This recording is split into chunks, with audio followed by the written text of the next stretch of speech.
see if it's the server.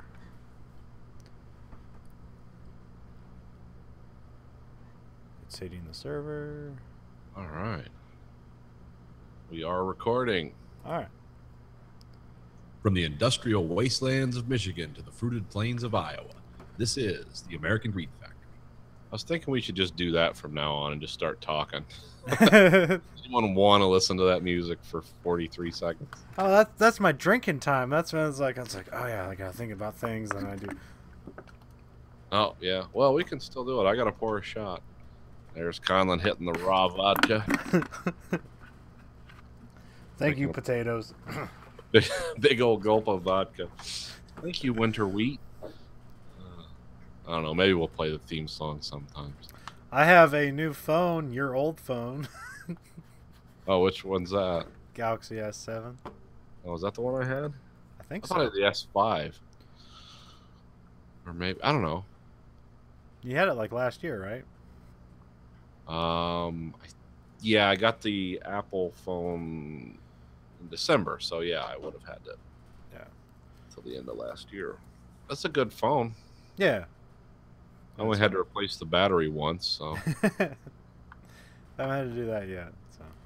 But at least I can replace the battery. It's a big phone. Yeah, I mean, oh, it's about the same size as my old one. When I had a S3, I really liked it, but I couldn't justify spending like another like $100. So I got a $40 phone, and then this time I splurged again. It's only $400 this time around, but when it came out, it was like $600. So. Oh, okay. But it's like it's so much faster than my old phone. Oh yeah. It's ridiculous. Yeah, that was my first smartphone. Although I kind of choose through the battery, but I don't know. Yeah, how did I prevent that? There's a way. I don't know. I had some program that just turned everything off. Yeah, it has a power manager that comes up now and again because I have like my podcast app, and it's like your podcast app is using all of your memory or using all of your power. Oh, okay. But I mean, it hasn't died on me yet. It's just kind of you go through the days, and it's like, oh, it's because like with my old phone, basically I have no reason to turn it on.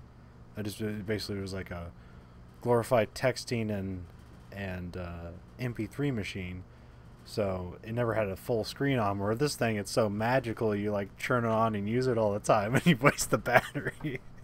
This is fun. I can download apps because it has 32 gigabytes of internal memory. I don't have to like delete everything just to download an app. Yeah. Which I guess that's a problem with the Android infrastructure, is that you can't just direct download things via an executable to your memory card. It has to go the internal memory first for some reason. Yes, that is because I put a huge internal memory or a huge memory card in mine, and we always were running into memory problems. It's like, wait, this is in the. Oh fuck, no, it isn't. I've got to go put it in. And it was a Samsung memory chip. I mean, because it was a 64-bit or gig chip, and it was like, oh, I'll have all kinds of room. Yeah. Well, sort of. Yeah. You have to throw all your apps. You have to throw your apps onto the internal memory or the memory card, and then you have to make sure that you direct all your downloads to the memory card. Yes. And if anything gets corrupted, the whole thing's a wash. Yeah, it was hard to back up because they're both Android, but like Samsung had their thing where you can only back up from another Samsung phone, so I had to get some third-party stuff. But then I was able to download like my entire messaging history and stuff like that. So if I pull it up, I can still see like texts from like 3 years ago or whatever. So and those are important. Yeah, I just said I gave up and I was like, I'm gonna try an iPhone, because everything I have is Apple, and it's like been wonderful. Yeah. It's like, oh, I don't need an iPod anymore. My car knows where I was listening to this last book at. It's like, this is crazy. Yeah, Virgin Mobile wants me to buy an iPhone so bad. because they signed some exclusive contract with iPhone. Mm-hmm. So now when you go to the front pages, there's just like one of the pages is just iPhone. Yeah. And if you want an Android phone from Virgin Mobile, I mean directly, you can get it done either like by yourself if you wanted to. But if you want to get it through them, you have to go to the iPhone page, search around for a button that says Get Android, click that, and then it'll take you to the phones they have. Nice. Yeah, that's okay. I wouldn't see where there would be any value in you having an iPhone because No, you know, I'm not in their infrastructure anymore. I ditched iTunes like years ago. yeah.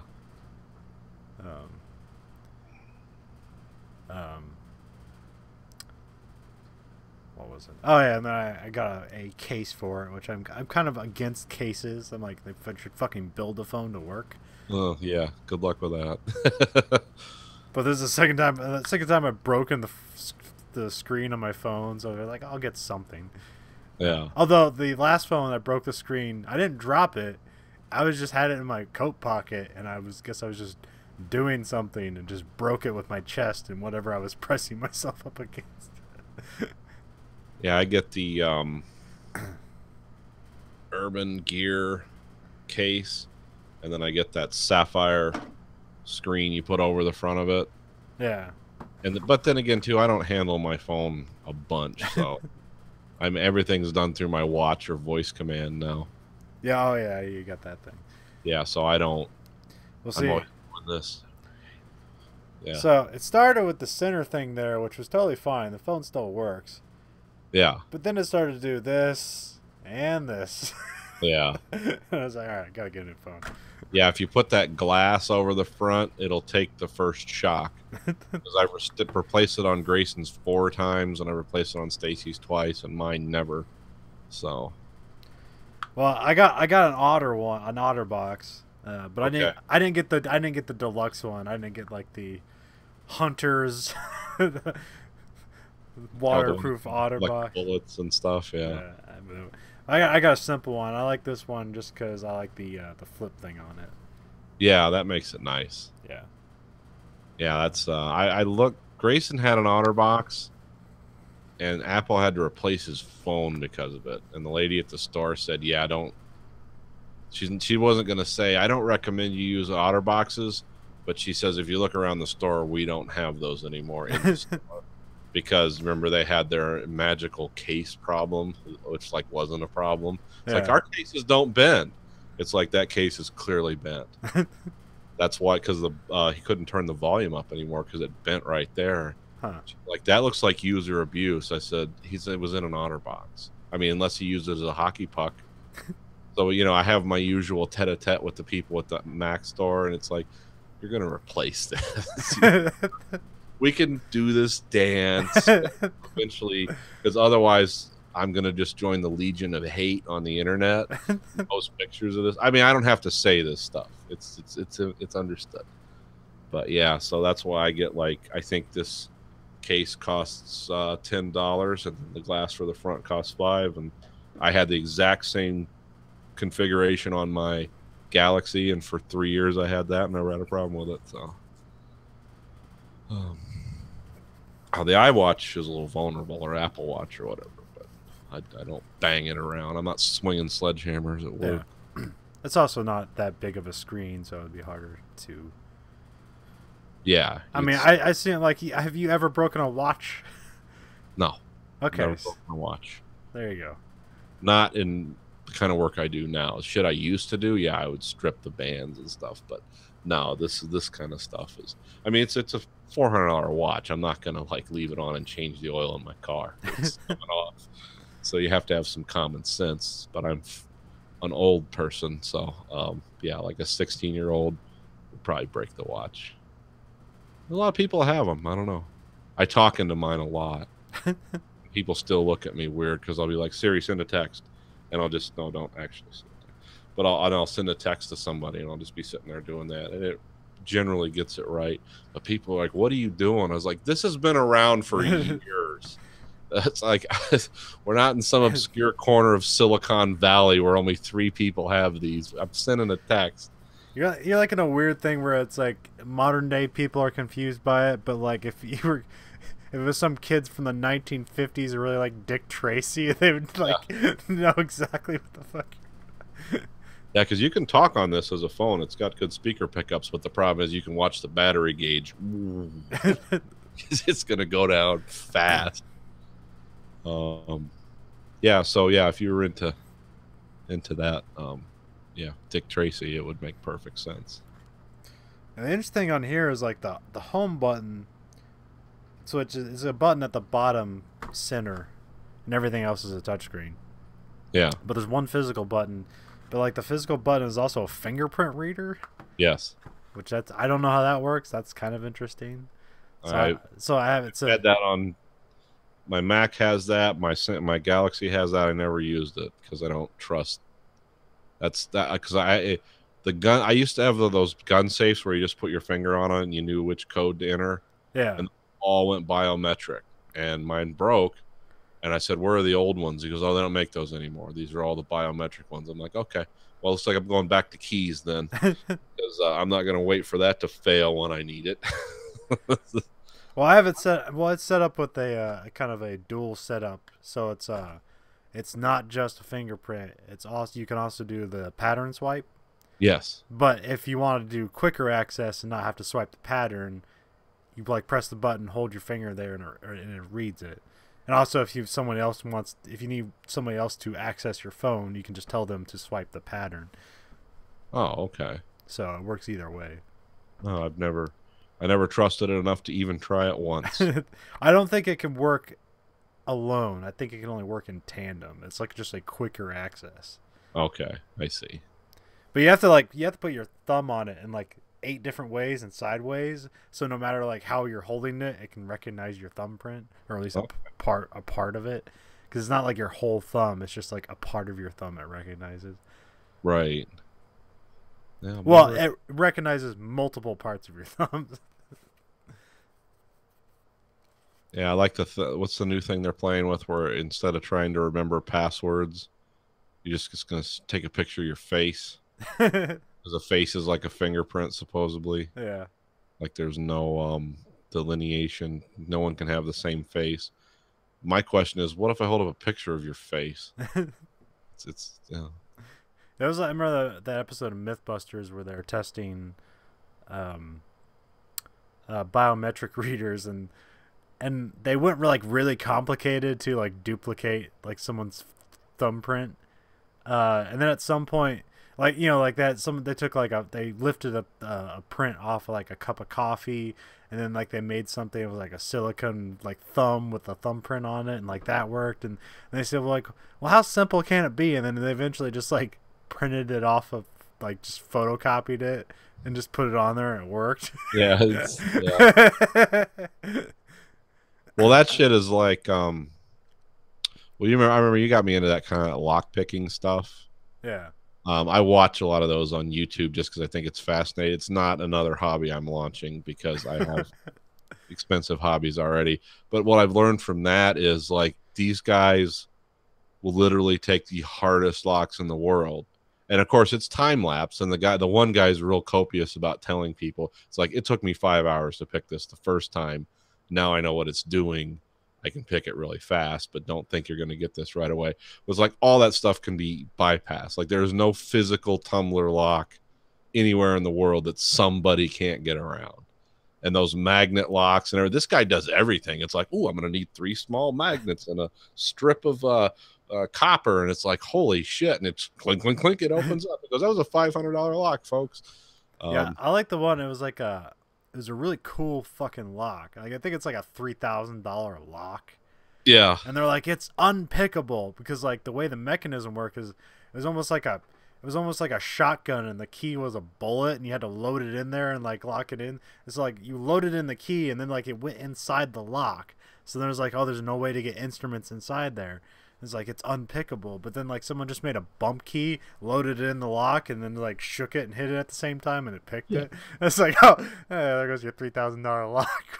Yeah, it's anything that human beings can invent, human beings can defeat. I mean, the only thing that's unbreakable or like encryption stuff, but even that, like, somebody's got the master key for that somewhere. Well, I heard like some of the hardest ones are the magnetic locks. Yeah, those are hard. There's like, because it's almost impossible to replicate a key that has a very specific magnetic density, or that's not the right word, but whatever, because like it pulls these balls to a certain position. Yeah, due to how the key is made and how different materials, and that's the only way you can open the lock. well, they have the disc locks too, where you put the thing in and the discs have to line up with the key. And the guy's like, that's really impressive. That would be hard to pick, except, and he had a center punch that, because when you had to push the key all the way to the bottom, and it was a long key, and he just took a center punch and pushed it all the way to the bottom, whacked it with a hammer, all those discs sandwiched together, and he put a crescent wrench on it, click, it opened. It was like, just, you could never defeat that lock by trying to pick it unless you had like 20 hours. But he said you could physically defeat it in 10 seconds. Yeah. That's and that thing with holding the can of air duster on really cheap locks, that works. That's not a bullshit thing. It's like, oh, that will really freeze and destroy those locks. Well, yeah, I mean, anybody can destroy a lock. It's the finesse of getting picking in a lock without nobody knowing. And that's the most dangerous thing. Because if somebody destroys your lock and steals your shit, it's like, well, like the lock was doing its job. Somebody defeated your locking mechanism, and now they have whatever you had behind there. But there's things you can take action. It's when you had no idea that somebody was in there that's the most dangerous. Yep, that's when it gets dangerous. But that is fun, watching those guys go through those locks. I've learned about security pins and false sets and all that weird stuff. Spool pins, and the guys the guys that do this, just all they do is locks for hobbies, and they send like challenge locks, just insanely difficult, like serrated pins that come in multiple parts with a spring in the middle. You could never really pick. It has to have a key. But then the guy pointed out on these challenge locks, it's like, yeah, there's no way that these would ever be viable in the commercial market because of A, B, or C. Because a lot of them, if you picked them wrong, they just jammed. Yeah. They wouldn't, the homemade ones that were like impossible. It's like, well, half of them, if you turn them counterclockwise or whatever, they just destroys the mechanism. Nobody would want that commercially. So, because people were shitting on Master Lock, and he said, well, let me explain something to you about Master Lock. Is like, they're not say it will stop casual thieves. It won't stop people that know anything about how to lock. But if most people aren't going to risk imprisonment over stealing whatever you have behind a master lock. They're not really super serious about their security. It's just like my doors and windows. It's like I have the original locks that came with the house when it was built, and I had people tell me, "Oh, you ought to change those. The contractors keep the keys." And it's like, well, first of all, there's a couple things. Number one, someone is usually in my house. We all work different shifts and different times. I said, number two, I got Charlie bars and 2x4s in all the windows, and the front door has a deadbolt that I put in on the inside. I said, so no one's coming in when I'm home. If none of us are home, it's a pain in the ass. That's why I have homeowners insurance. I'm not trying to. The largest diamond in the world isn't being kept in my home. So, but that's it's interesting. Some people are like, oh, you got to do this, you got to do that. It's well, like, the one I thought was the interesting advice that like those lock picking guys give, and it'd be interesting to like start a sort of like conversational relationship with a locksmith, because I've never talked to any locksmith or know them or need them. Yeah. But they talk about like, hey, you can take like a pretty cheap lock, have them install some spool pins and a couple of the thing, and you make a pretty cheap lock into like a pretty hard to pick thing. Yeah. And it's like, a spool pin is like 5 cents, and like it's like $20 worth of work, and like suddenly you have like a lock that's worth like $100. Yeah. You can make your own. Actually, this one video, guy with a Dremel tool and a piece of copper and a file. It's like, these are impervious spool pins. How you make them? And, but yeah, you need a lot of tools. That's the only thing is like, I think lockpicking's cool just because it's a kind of a mercurial art and it's fun to watch the guys do the stuff, but it's hundreds of dollars worth of tools. Yeah. In a lot of states, you can't even buy half the shit they have. Yeah, yeah. That's why I went to that tool website. That was it. Because I've actually tried to buy, like, real lockpit sets. Yeah. And it's like, what? It's like, what police organization do you belong to? And it's like, I don't. Can I buy this anyways? Yeah, Michigan's open season on that. I don't think they care. I mean, they just made switchblades, saps, and brass knuckles legal again here. So, is the monkey paw still illegal though? like I said, I don't know about the saps and brass knuckles, but I know, like, it really, because I think we're the only state in the Midwest where switchblades are going to be legal again. Because everyone, I'm getting at all the gun stores I've ever bought anything from is like, come in and get your blade now, because what do they call it? The liberation date is October 15th. That's when the new law goes into effect. So you can buy it, and then you can come pick it up on the 15th. It's like, yeah, I don't know that I'll be buying a switchblade. Well, I would never buy the out the front ones because I just don't.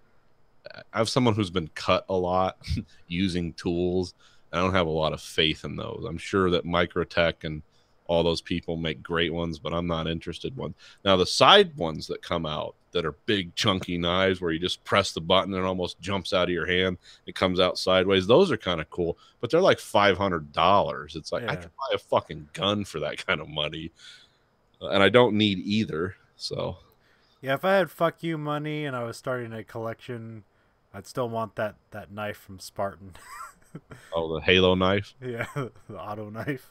Yeah. Yeah, you can get those here, but they're a lot expensive. And yeah, those they're like $800. Those are fucking huge. Have you ever seen how big those are in real life? Yeah, yeah.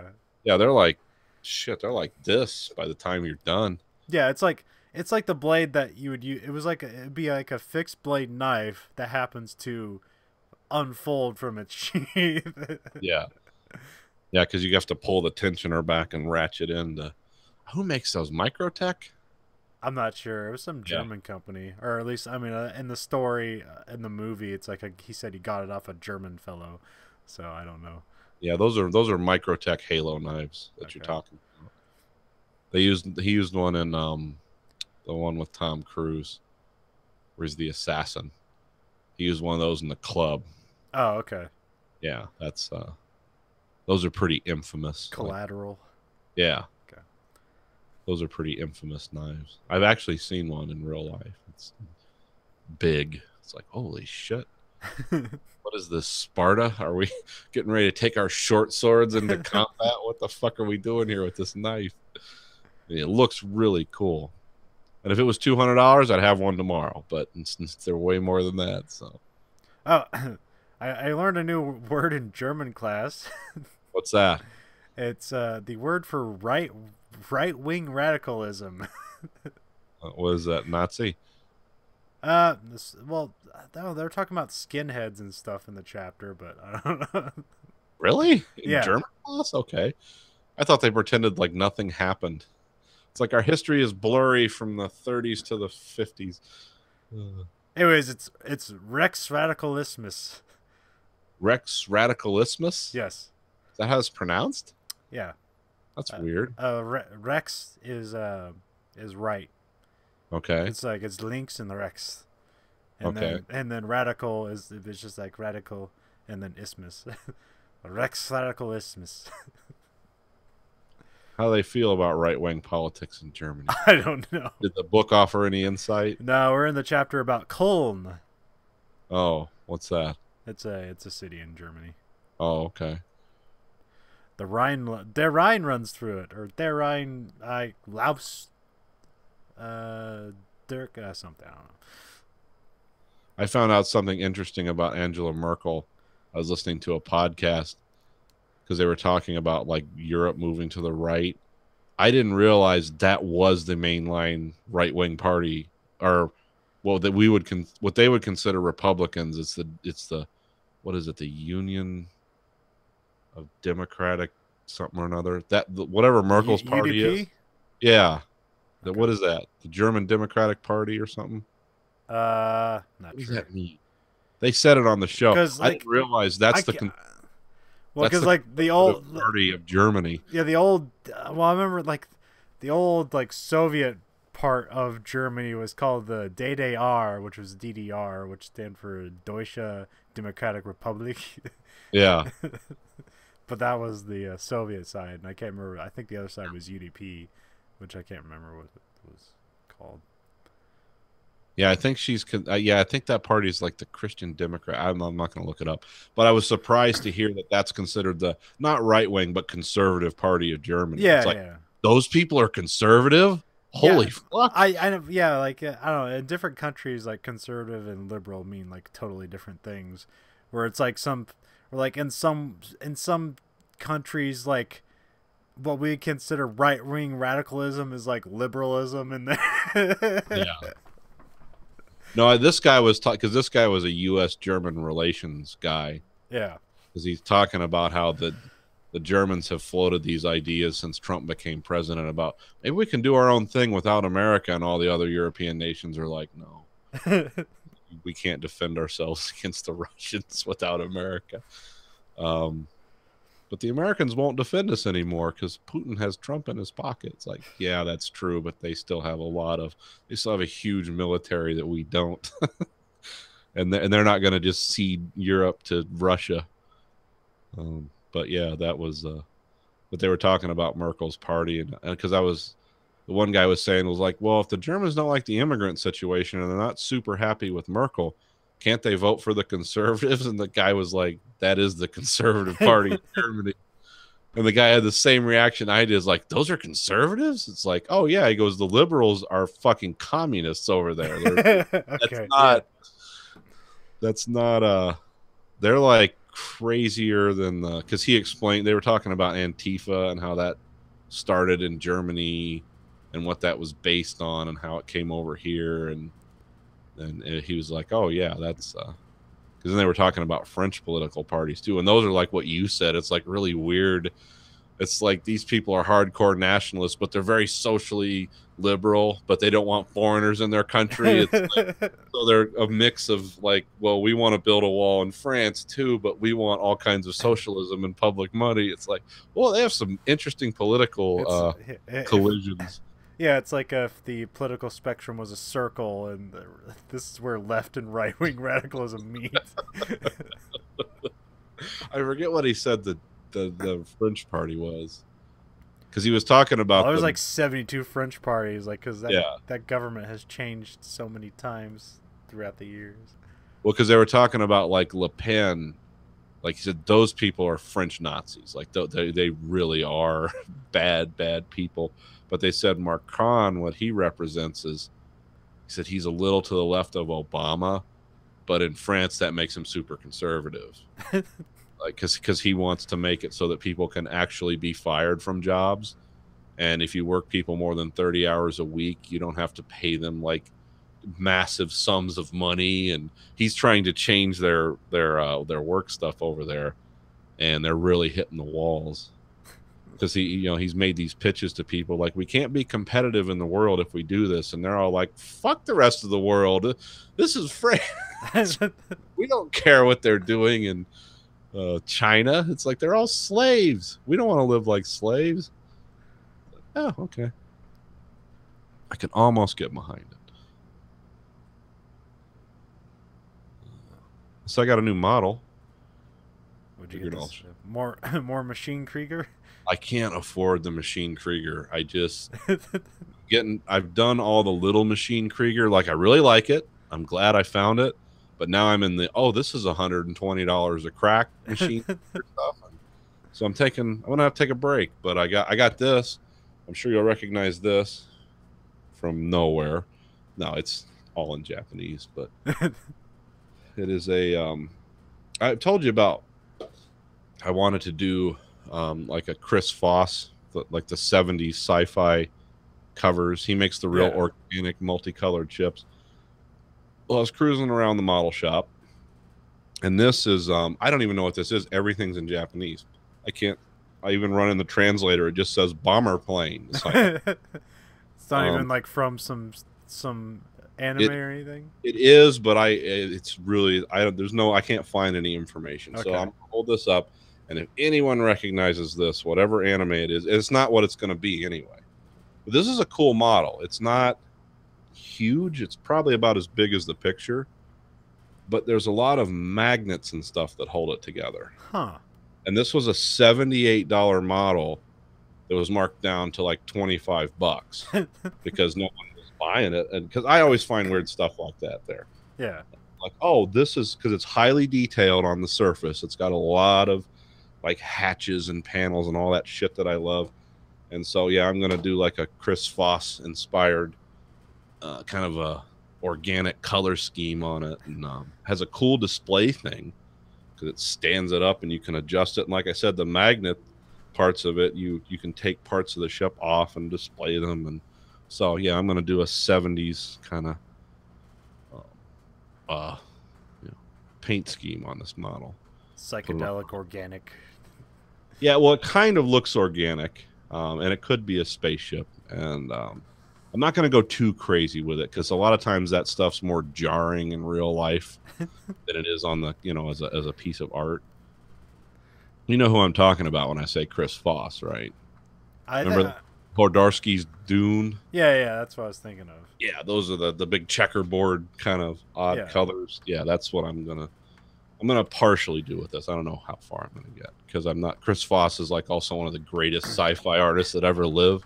My homage to him will probably be pathetic, but it's kind of like if a metal zebra fucked a neon light. yes, exactly what it would be. That's Chris Foss also wrote the illustrations for the book The Joy of Sex in the 70s. And he was worried about it. They had to put something in his contract for selling that book in America because he said nobody had ever done willies before. He's talking about drawing pictures of penises. He's like, nobody'd ever mass marketed a book with willies in it before. He's a British guy. So, but yeah, so that's going to be the thing I'm going to be working on for the next 4 months. It'll be freezing cold by the time I'm ready to paint, I'm sure. Yeah, but then you'll accidentally discover a new like cold paint process. Yeah, I'll just get deeper. Well, if you hit it with some Freon right before you do this coating, then it makes it brittle. And what did I find out from the guy down at the store? There's a lot of things that are leaving the model world now, like enamel-based paints, like that. He said that'll all. Like a lot of the big companies are not even making them anymore. Huh. They'll all be gone in a year except for the metallic paints for car finishes. Says everything. He said everything's going water based. I was like, well, yeah, good. I had to shoot a lot of oil based on the what was it, the Yamato. Oh yeah. I was like, oh my god! I was like, I was wearing 2 filter masks at once, and I wasn't spraying like a 500-foot area. I was like, oh, this stuff will just kill you. Whereas the water base, you don't hardly notice anything. So. But yeah, he said, who else is Dremel and X-Acto have been sold or changed hands, so they're only going to be in the big box stores now. And okay. Yeah, there's a lot of things that are changing. I said, well, you guys are still going to be in business, right? And he goes, oh, I hope so. Good, because I'm not going to be able to find models with no English printed on anywhere on their surface. Where else am I going to get that? At Whole Foods. Yeah. At the Amazon kiosk. Yeah, at the Amazon kiosk. It's well, like, thing I like you bought kumquats. Would you like this model of this Japanese model of an X-Wing? Yeah. Well, the thing I like about his shop is I can always, because that's where I found the machine in Krieger. It's like I just found that. I was looking for it. And I went home and did research. And then oh, wow, this is really cool.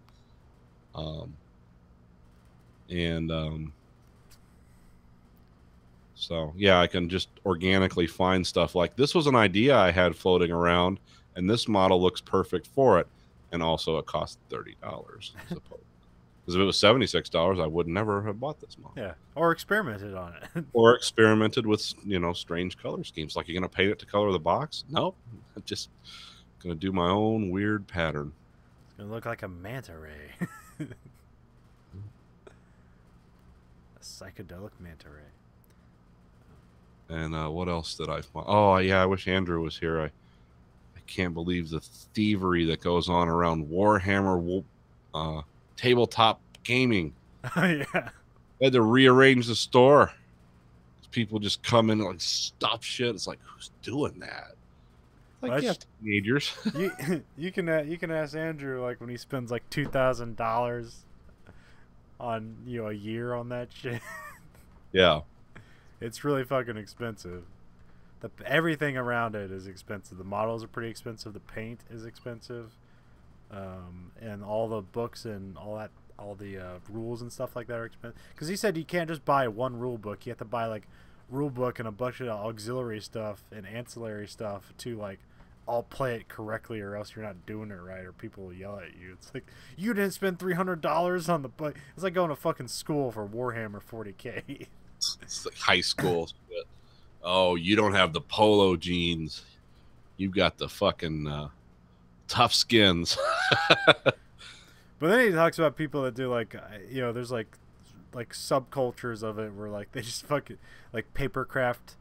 They just come in like, with like a little pop up, and this represents the $80 model that you spent, and you just got a piece of paper. It's like, I just like playing the game. I don't give a shit about the models. The guys who do those, though, they do some beautiful work. Yeah. On really small mod, because he has all the Warcraft. Well, doesn't have. I mean, it's a small place, but he has a lot of the big stuff and some of the smaller stuff. But yeah, it's like it's starting to rival like the Gundam stuff in its complexity and specificity. And because I've looked at some of it, it's not really my thing, like, to build stuff like that, but it looks cool. I can appreciate the work that goes into it. Well, yeah, because it almost looks like you see like those Civil War dioramas and World War II dioramas and stuff like that, and they look, like, I was like, oh, the attention to detail is amazing. But here you don't have to like try to make it as authentic as you possibly can. You can do whatever the fuck you want with it. Yeah, you can recreate like forgotten things and yeah, so that's but it is cool. I mean, they have the little marking pins and everything, but yeah, I guess there's a lot of thievery around that, which it's like, that's disappointing. But when you look at the prices, it's like, oh yeah, I understand why it happens. I wouldn't steal from a small business. Well, see, we used to have that's what I'm kind of wondering is like, is it people playing it that are stealing it, or is it people who know there's a market out there and stealing it and selling it for like slash prices and shit? Probably a market, because I think the guys, I'm just guessing, because they have the huge comic book store near me where they have just the whole back of the store is nothing but tables set up with stuff like that. And they also sell that stuff too. And then there's this place that sells it. They used to have a Games Workshop shop, but that went out of business. Yeah. And then I forget what else it was, but yeah, the guys I see doing it, like, I'll just sit there and watch them, in the comic book store, and it's like, wow, they don't seem like the rough and tumble thieving types, I mean, I'm sure somebody is, but yeah, these guys don't strike me as like Billy the Kid. But yeah, I know there's a market. I mean, eBay's absolutely just dense with it. Yeah. But then half the people on eBay say the other people, like, that's the fake stuff. It's like, there's fake Warhammer stuff? Oh yeah, China, man. It's getting deep. Is it going to Alibaba and just recreate this for me? It's like you see those weird like Ninja Turtles that are like religious figures. It's like, yeah, the smiling Buddha ninja. Which Ninja Turtle is this? Which one of the Renaissance painters is this guy? Let me get it. No, that's oh, the weird hobbies. But that's it for Model Talk for this week. Stay tuned. I still have to work on that World War II plane. I gotta get some pictures for that. Oh, what World War II plane did you get? I got the Mitchell, the Grandpa. Oh, okay. And B-17. I wanted to get some reference photos to see if I can recreate that. I I don't can't know. remember. Did you finish the? Would you have a C-130? I can't remember what you had. Oh yeah, I finished that a long time ago. Okay. Can't 'Cause remember if I saw it finished or not. I think I've showed it to you. It's right here. Ugh. Oops.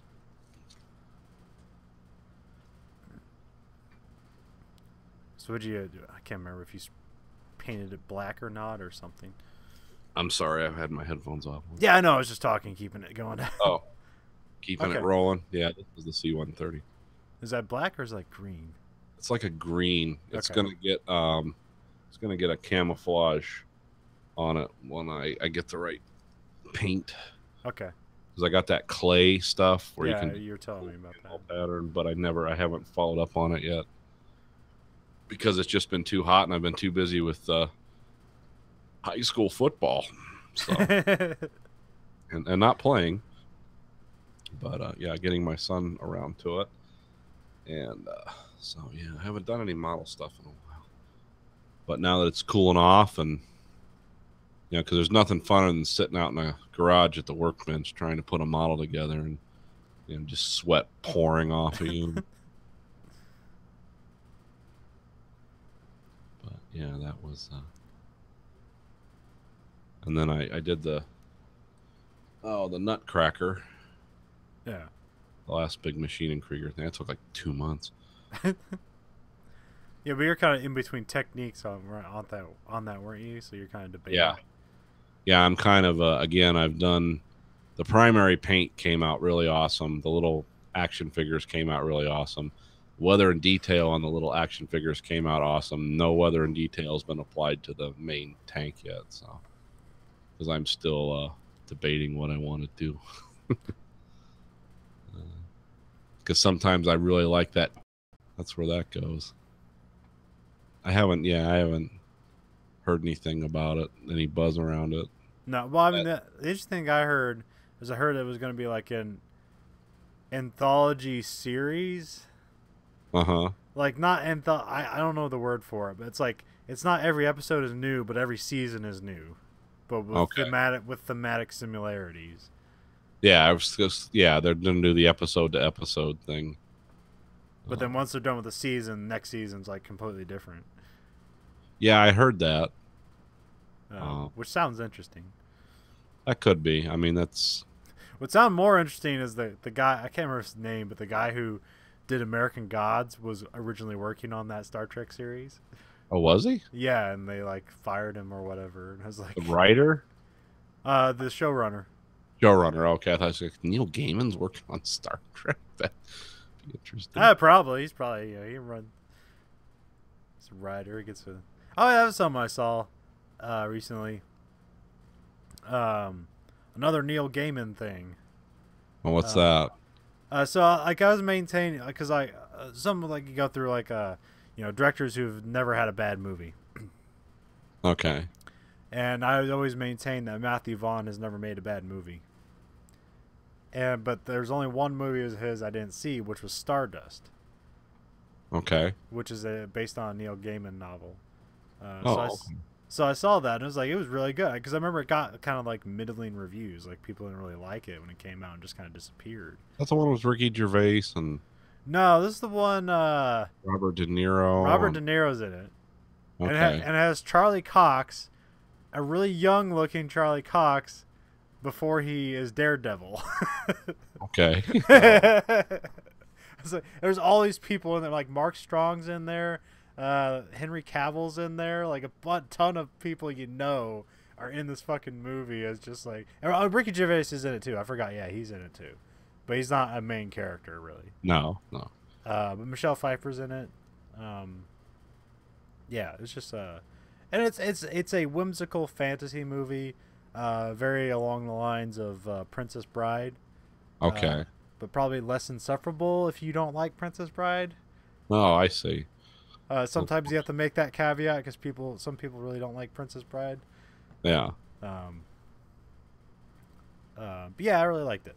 It was it's not really typical of one of his movies. There's not like a ton of action and swearing in it. It's just very, like I said, whimsical fantasy movie. So Stardust. Have to check that out. and some and some fucked up things too. There's like this father, and he has like 7 sons, Uh-huh. and the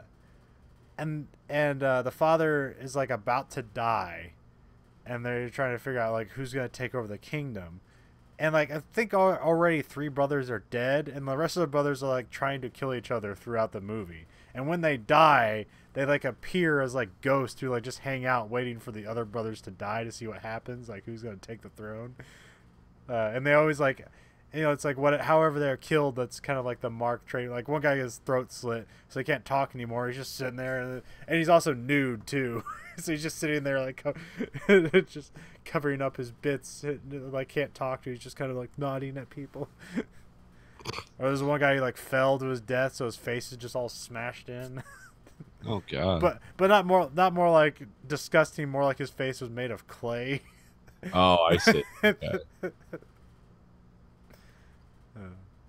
Yeah, I vaguely remember that movie, but couldn't tell you anything about it. Yeah, I think it's on Amazon. It's on Amazon Prime right now for free. So. No. Well, that means I might actually watch it then. Yeah.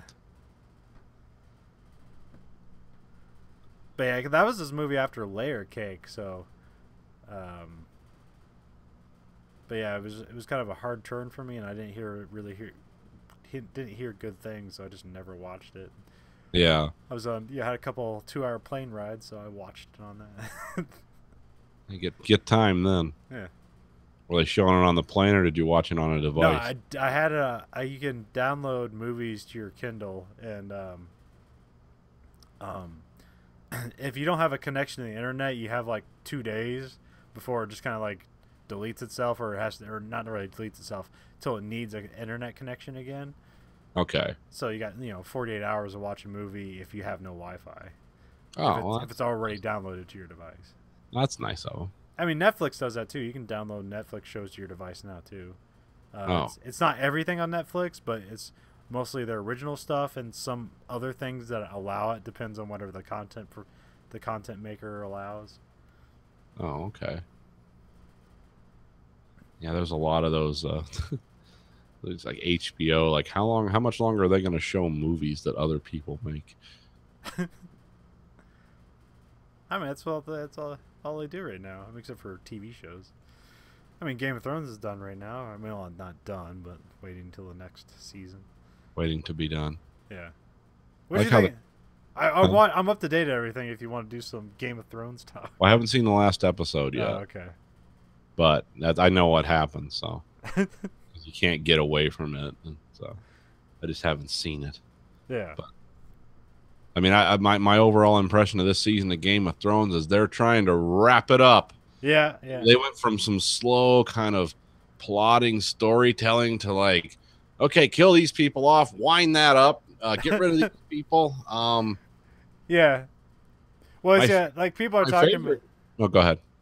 Well, people are talking about like just the, it was all the slow build up, and then finally they're just pulling the trigger on everything. It's like no more build up. It's like it was never about the war; it was about the plotting before the war. Now it's just wartime. But also the people are complaining about how all the kind of the time differences and stuff like that.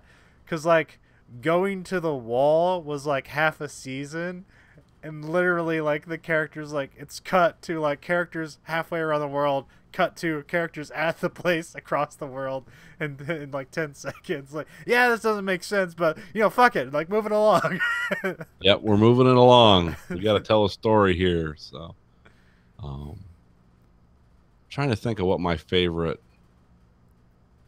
one of the things that like I don't know who to hate here was when the guy one of the Greyjoy, Urian, the pirate like Greyjoy, when he killed all those ladies from what's that called, the one where everyone's awful and they poison each other, the Dornish.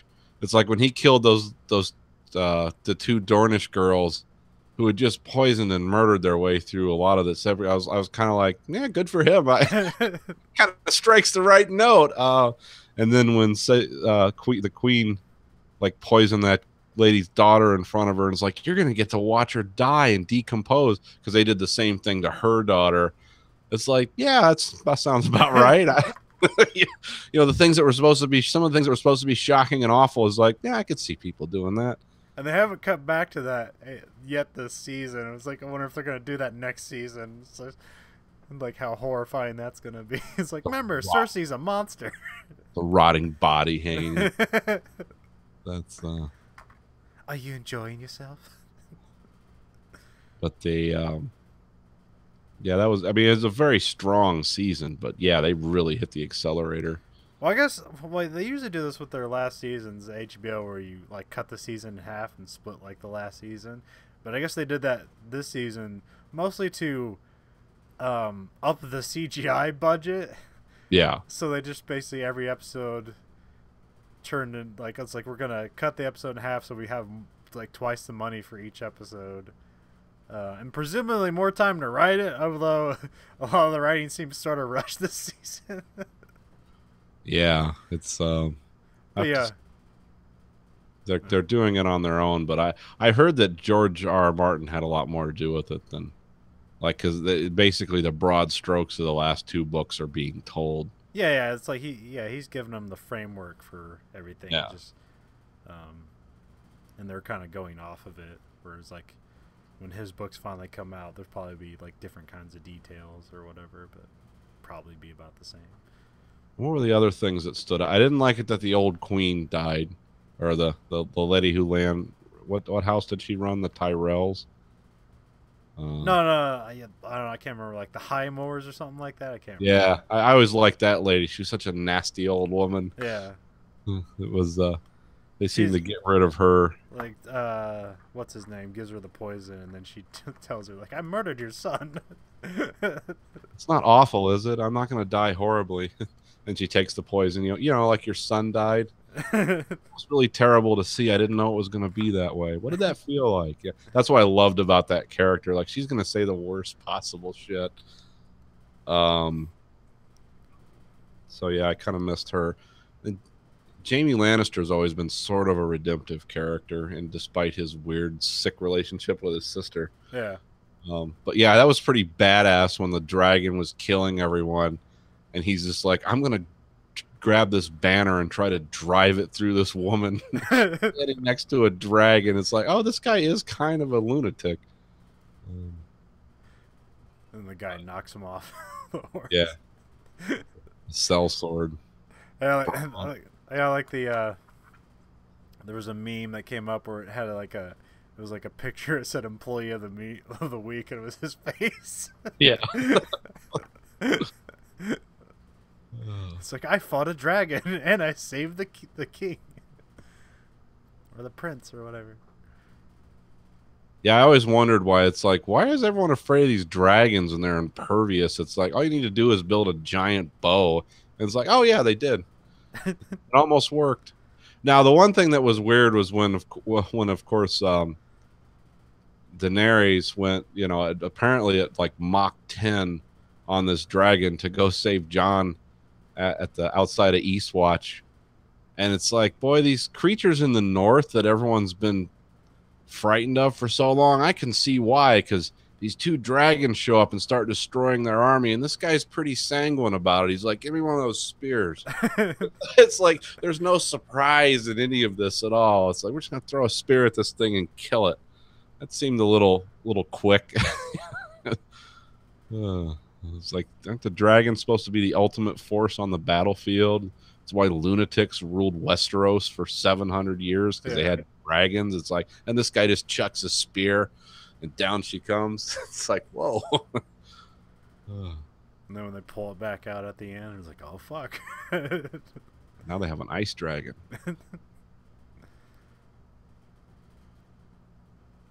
But yeah, it was a good season. It was, I mean, that show's always good.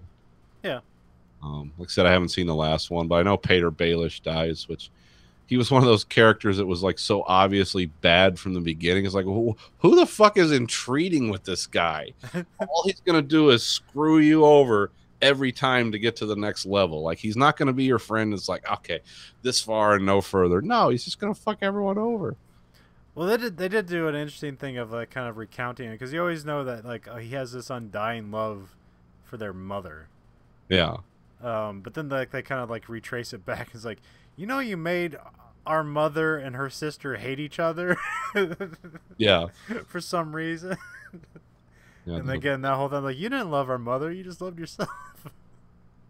oh yeah, he was obviously a bad person. Yeah. Just tell by talking to him, it's like, oh, this guy's a piece of shit.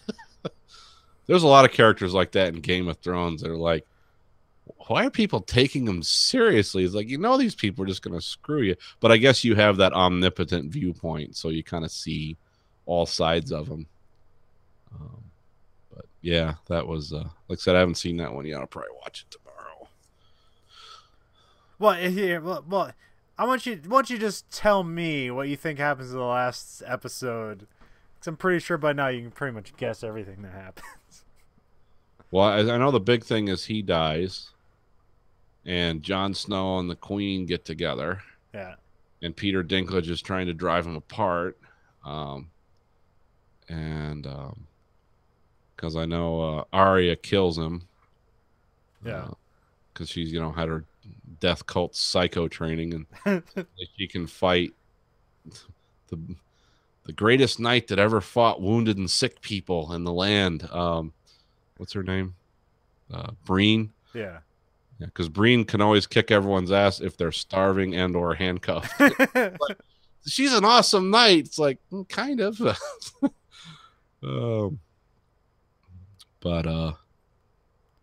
Yeah, but I know. I mean, Arya Stark goes to psycho school, and suddenly she can defeat everyone. Yeah. It's like, why don't those faceless men rule Westeros if they can teach people to that level in like a year? Well, I think the idea of why they don't is because they can't have any of their own self-interests. So I think that's what makes her very dangerous. She has all these skills and a self-interest. That's true. But no humanity anymore. No, yeah, she's a dead person. But I think that's that's kind of what makes her and her sister make more sense now, is that like, because like it was like it was Ned Stark who was like, if you're going to give the sentence, you have to carry it out. So it's like you have to give the sentence and you have to kill them. So like kind of mirrors like, okay, these two people equal one person in some way, where it's like Sansa is like sensitive to people and things like that, and then Arya is just a fucking murderer. Yeah. And they work well together. It was a Yeah. nice turn, because you saw like that 3-episode arc where it's like because there was like kind of an anxiety there. It was like you're wondering, because there's like a weird scene where like between Littlefinger and Sansa where like he's like putting everything together for her. It's like, your sister's trying to kill you, and I was like waiting for her to like take the face off, and like Sansa was actually Arya, and Arya had already killed her or something like that. It's like, that'd be fucked up. That'd be a weird twist. And she was just waiting for Littlefinger to like say what she was already thinking. You have to be on stilts, though. Oh no, that doesn't matter. Remember, like, she was like the fucking old guy, and all that stuff. That's true, yeah. That's the magical powers of the faceless men. They can be whatever they want, whenever they want. I do like their thing about when you ask them questions, It's like, where'd you learn that? From nobody, it's just stuff like that. Who taught you that? Nobody. It's like, well, it could be a truthful answer. Well, I can't remember. Wasn't that like a thing that you had to say in her training? Like, Yeah, you're nobody or whatever, and things like yeah, that. everyone was referred to as, there was no like proper names. There was just a pronoun. Like, what does a girl want? It's like, Yeah. not what Arya want. What does, yeah. The girl does not exist. Yeah.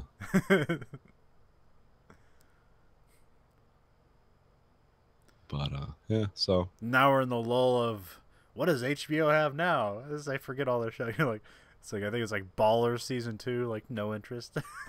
yeah, the only thing, Game of Thrones is awesome, Westworld, I really enjoy. I just Oh, rewatched when's that come back? 2018 Okay. for $200 million. Is there Jesus something? fucking Christ. Yeah, 2018? I yeah. thought they already had a year off. They took it like 2 years off. Well, I just I Is it don't. like early 2018? I'm not sure. I mean, I know Westworld's hugely expensive. Yeah. And they got to Well, I think a lot of the shuffle that happened there was, I think they're expecting it to be a write-off because how much money they dumped into it. It was like, nobody's gonna like this. It's too incomprehensible. And Yeah, then it was like, yeah. and then everybody loved it. And they're like, oh fuck. Yeah, I think that's part of the problem because they can't have another True Detective on their hands. Although it's they like- do. Yeah. Season 3 with Mahershala Ali. I think that's his name. Oh, okay. Just won the Oscar for Best Supporting Actor. Yes. Okay. I hadn't heard about it yet, but yeah, no, I somebody did an interview. I don't know if it was the Nolan guy or his wife, and they said like as much there was. There was kind of a vibe like everyone was happy that people liked Westworld, but they didn't like it that people just picked everything apart and figured a lot of the stuff out. Like they want to make the next one has to be even better for that.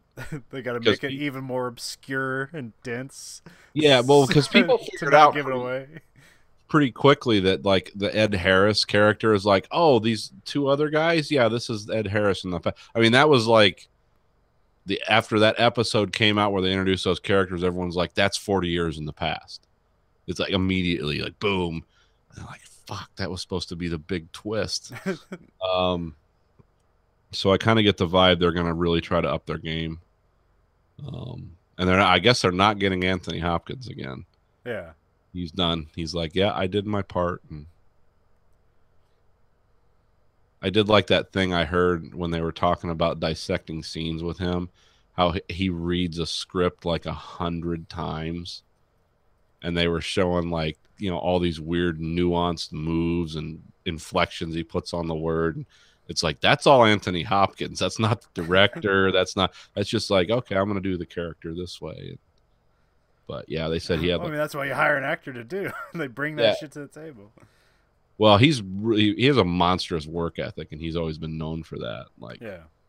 he will, he'll show up, or he'll show up for 10 minutes and $50 million. You know, Yeah. you want. But yeah, so yeah, that's 2018, and I'm not gonna hold my breath on whether that's gonna be awesome or. Because the first one was really hard to follow. Because, like you said, it was just dense, incomprehensible, and weird.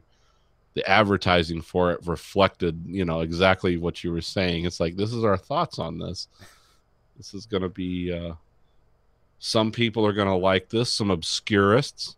Nobody else is going to give a fuck. And it's like, shit, it's a cultural phenomenon. They called our bluff. Yeah, But they think we know what we're doing. Yeah.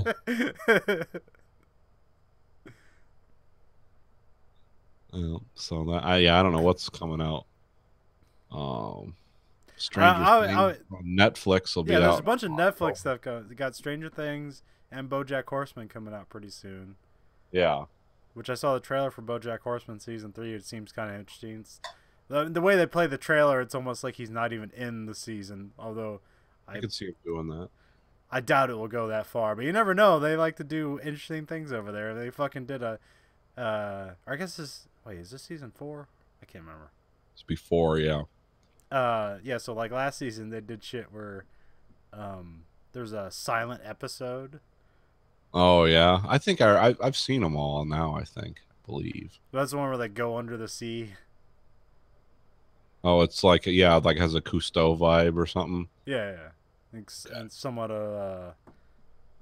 also weirdly kind of a 2001. no, it's I can't remember Fritz Lang ish. Oh, okay. Or kind of that fucking what's that red balloon movie?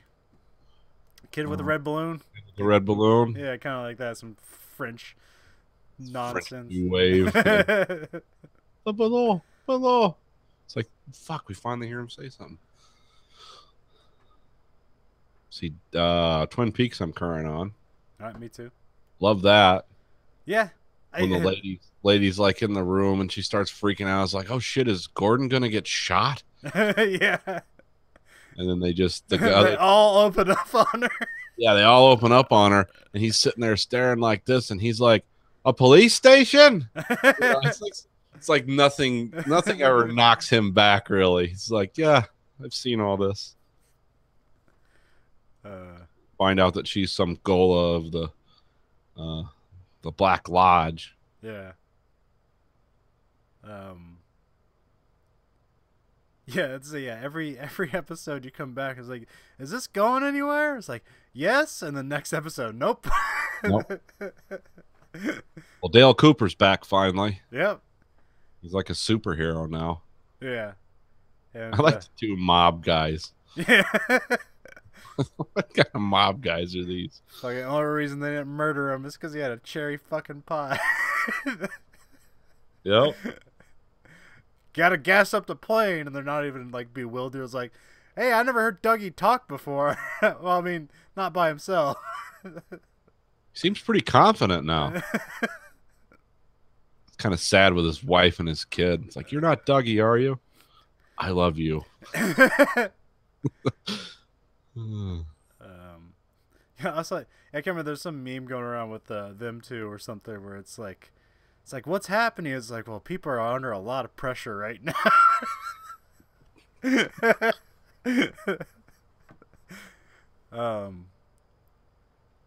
was I gonna say? Shit. Oh, yeah, and then Audrey. This shit with Audrey that goes now. There's like a White Lodge or something. I have no idea. That just entered that mystery at the last minute. Yeah, just showed up. Although it makes some sort of sense because at the end of season 2, it's kind of like she's dead. I think most likely. Yeah. Do you remember how that happens? What happened to her? Okay, so in a fit of sort of rebelism, she decided to handcuff herself to the vault of the bank, of the local bank.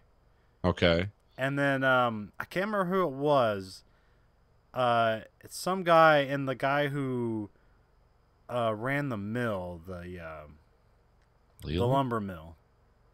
Leland? No, not Leland. Who ran the lumber mill? Oh shit. Drawing blank. Anyway.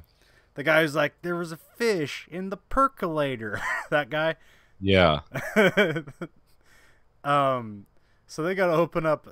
I can't. They're investigating something, and they go to open up a safe deposit box at the bank, and there's a bomb inside, and the bomb blows up and kills everyone in the bank, essentially. And Audrey was cuffed to the vault, so it's like, well, she's obviously dead. Yeah. Well, they brought back her theme music and. Yeah. So, Because, yeah. There was like, because I actually called it like Audrey's dance when she goes out there and dances by herself. Yeah. But then like somehow like the kid that like runs over the other kid, like I think that's supposed to be her son or something like that. So I don't know. Yeah, the kid that got blown up or vaporized or whatever on the rock. Yeah. The guy was looking through the binoculars backwards. Bad binoculars, bad. I love Twin Peaks. Yeah, I mean, it all makes sense. Oh, yeah. 100%. Straightforward and everything. There's nothing Fellini-esque about it at all. Yeah, it's a straight shooter. You know what's going on at every moment. Like I said, David Lynch is the most enjoyable part of the show. And the FBI people, everything they say and do is... And their reactions to stuff are always odd. And they turned fucking David Bowie into a giant kettle. Yeah. Because that's who that, like,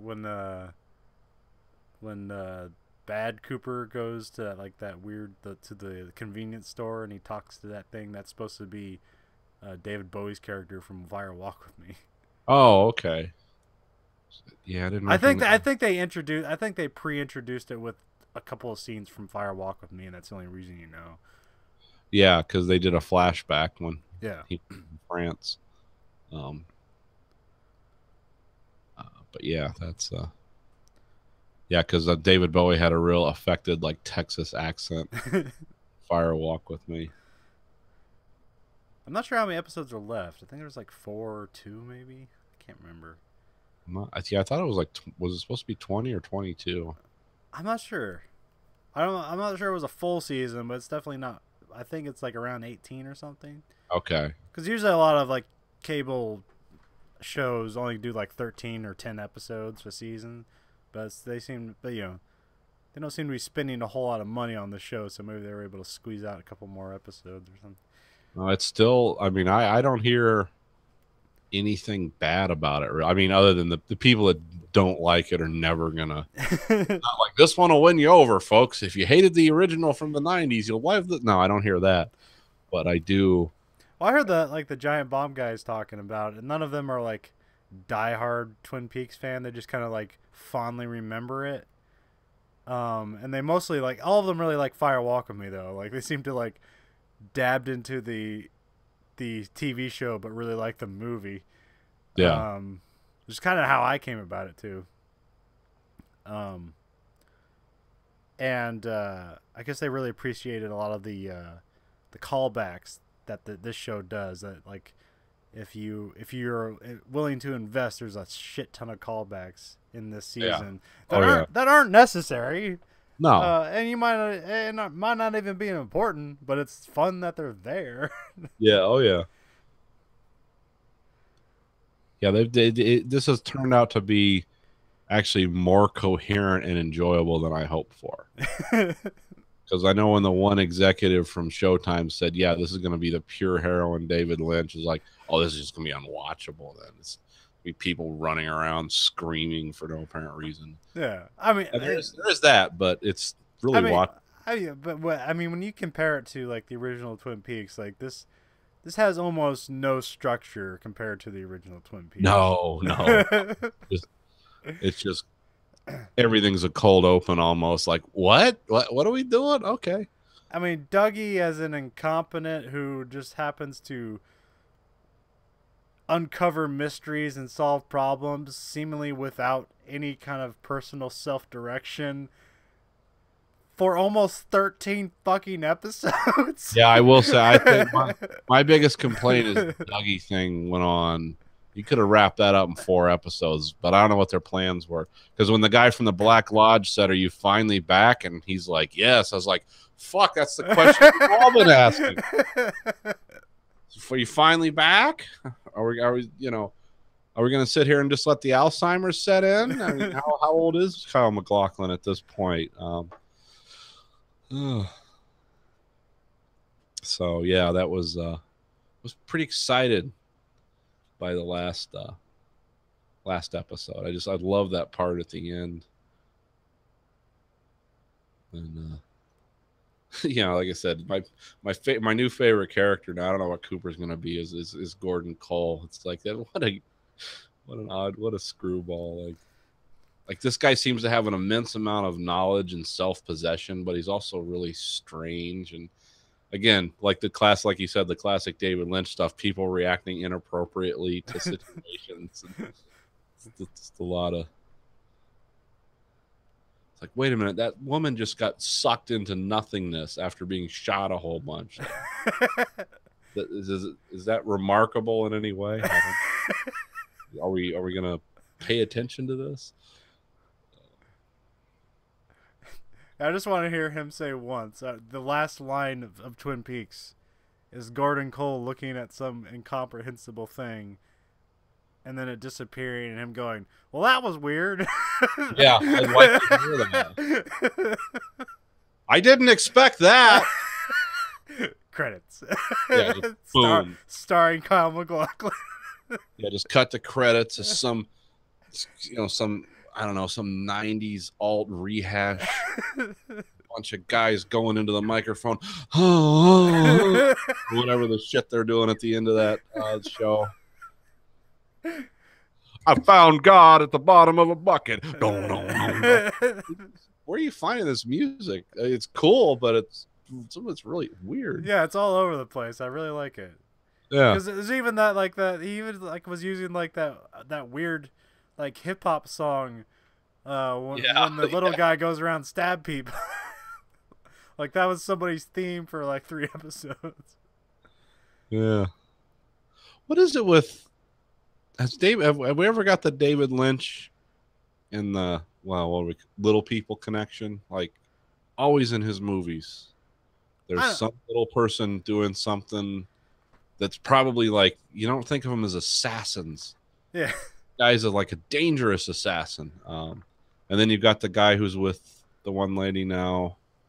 I don't understand their relationship. I always thought he might have been a little person, but like no, he's like the same height of her. He just has like weird arms and a giant head. I don't know if that's some disorder or if that's just how that guy looks. Oh, so he's not okay. I thought he was a little person. No, well, I don't know, but like when you see him sitting on the couch, he's like, okay, this is obviously like this guy has some sort of deformity. Yeah, just a strange looking person. But then when you see him like standing next to Audrey, like he's the same height as her. He just has kind of like stubby arms and a giant face. A toddler body or something. Yeah. Oh no, that's probably something. But David Lynch has always had. Well, I mean, he just he likes odd things, and fucking if you have actors who like never get chances at things, it's like, hey, David Lynch is your guy.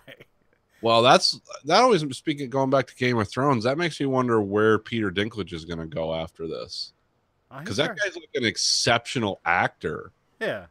I mean, they should make it they should make him the next James Bond. I mean, he's already doing stuff. I mean, he was in that fucking Pixels movie. That's just a paycheck movie for him, but he's in it. Yeah. He has some other movie coming out with some heavy techno drama. I can't remember.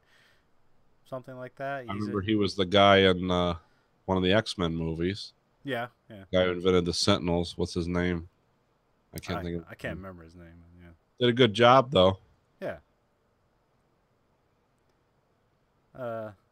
He failed at voiceovers, well, at least for video games. Oh, the Destiny stuff. Yeah. Hey, we think his performance is bad. How about the writing? Let's just replace it all. The writing, the performance. Destiny 2's coming out pretty soon. Yeah.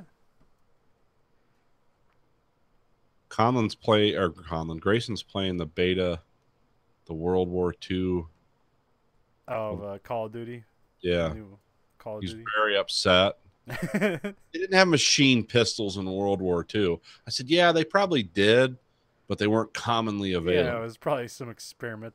It's like the Battlefield 1 where it's like, here's some machine gun, but it was like only 2 of them were made at the time. Hand built by some Frenchman. He fired 6.1 millimeter custom rounds. Before the barrel overheated. Use mercury instead of firing pins, so if you shook the gun, it would fire. Yeah. Yeah, he likes the gameplay, but he's not too impressed with the unrealistic elements. I said, Grayson, they got to appeal to people. It's just the multiplayer, right? Yeah. So that's usually pretty unrealistic. So yeah, I do like that the apparently I haven't seen it yet or heard it yet really, but the upgrade noise is the ping from an M1 Garand when it's empty. Oh, really? Yeah.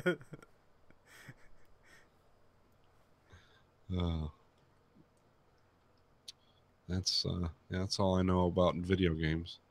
At least that's what Grayson's told me. He hasn't done a whole lot of video game stuff in the last couple months, so yeah, football. He's been busy. Sports ball. I played a ton of games, but I don't know if I have time to talk about them now. Talk about the favorite one you played. I'm not sure about the favorite one. Well, there's 2 I want to talk about, but it's more for their story. But I'll probably have to save that for another podcast. Okay. Because there's Event Horizon, and then there's one called Near Automata. Okay. And Event Horizon's like a really cool concept that they kind of explain, like not always well, but it's a pretty cool concept. That's the one where you have robot dinosaurs for no good reason. Okay. And you're like, why is that? And you spend the whole story going, oh, that's why. And then Near Automata is some existential nonsense. Gotta love that. Japanese existential nonsense. So it's even more coherent. Okay. Yeah, maybe I'll just talk about that one. Yeah, sure. Why not? I'll go through, just boil through Near Automata. Well, it's a sequel to a game that wasn't really well received on the PlayStation 3 called just Nier, N-E-I, or N-I-E-R. And I went back and like watched somebody play that, or not, I didn't watch play, but somebody was explaining everything about that one. And I guess that world comes out of a there's a long-running video game series in Japan, and I guess somewhere here called Drakengard. Okay. Where you just like run around and kill hundreds of people, and then you can hop on a dragon and kill thousands of people. That's pretty much the game. Upgrades. And at some point there is a fake ending to that game where aliens come and invade Earth. And then that fake ending is the jumping off point for the Nier series.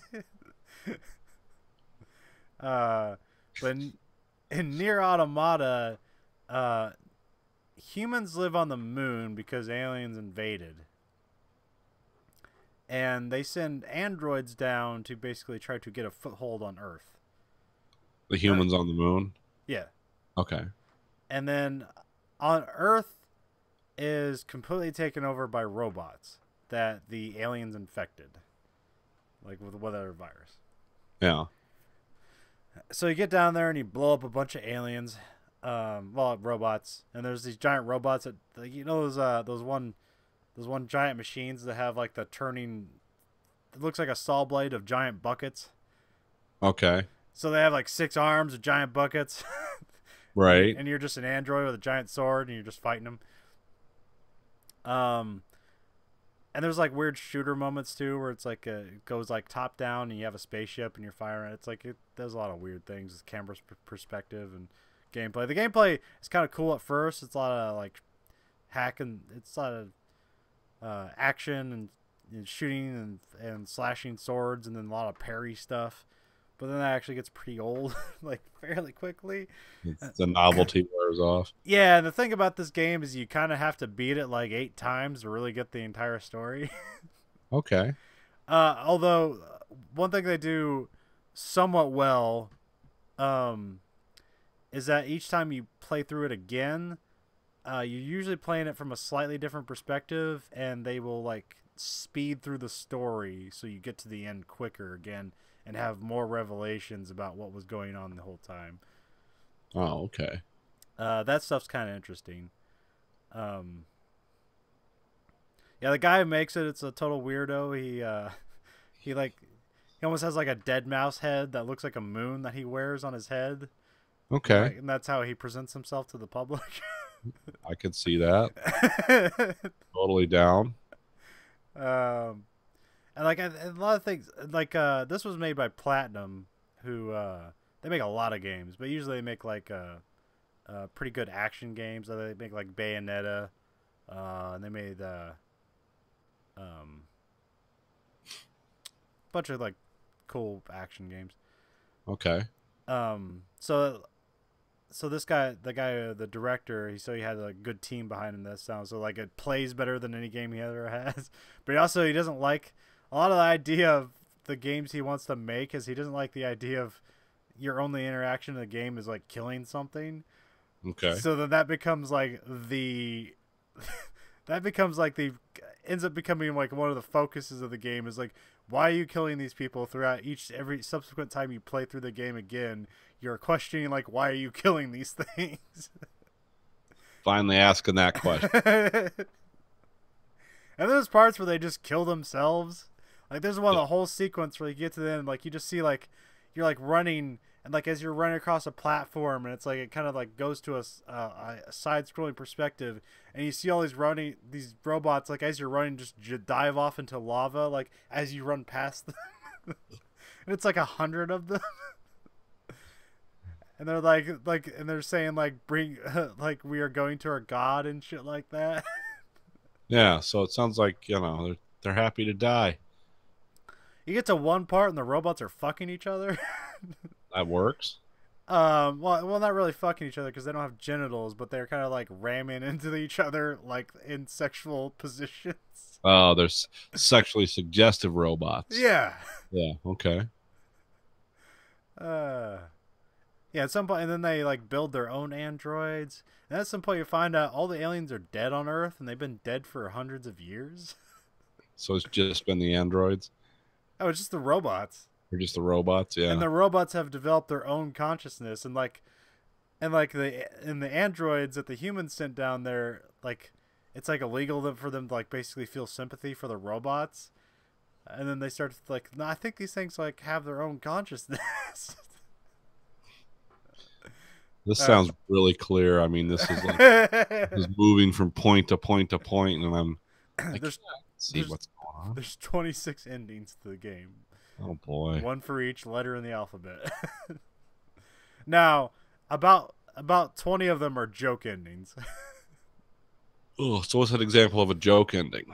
It's just like there'll be something like you have to run to a part and there's like a time limit, and if you take the wrong path, it just like cuts to black screen. It's like, and she was never heard from again, and then all humanity was doomed.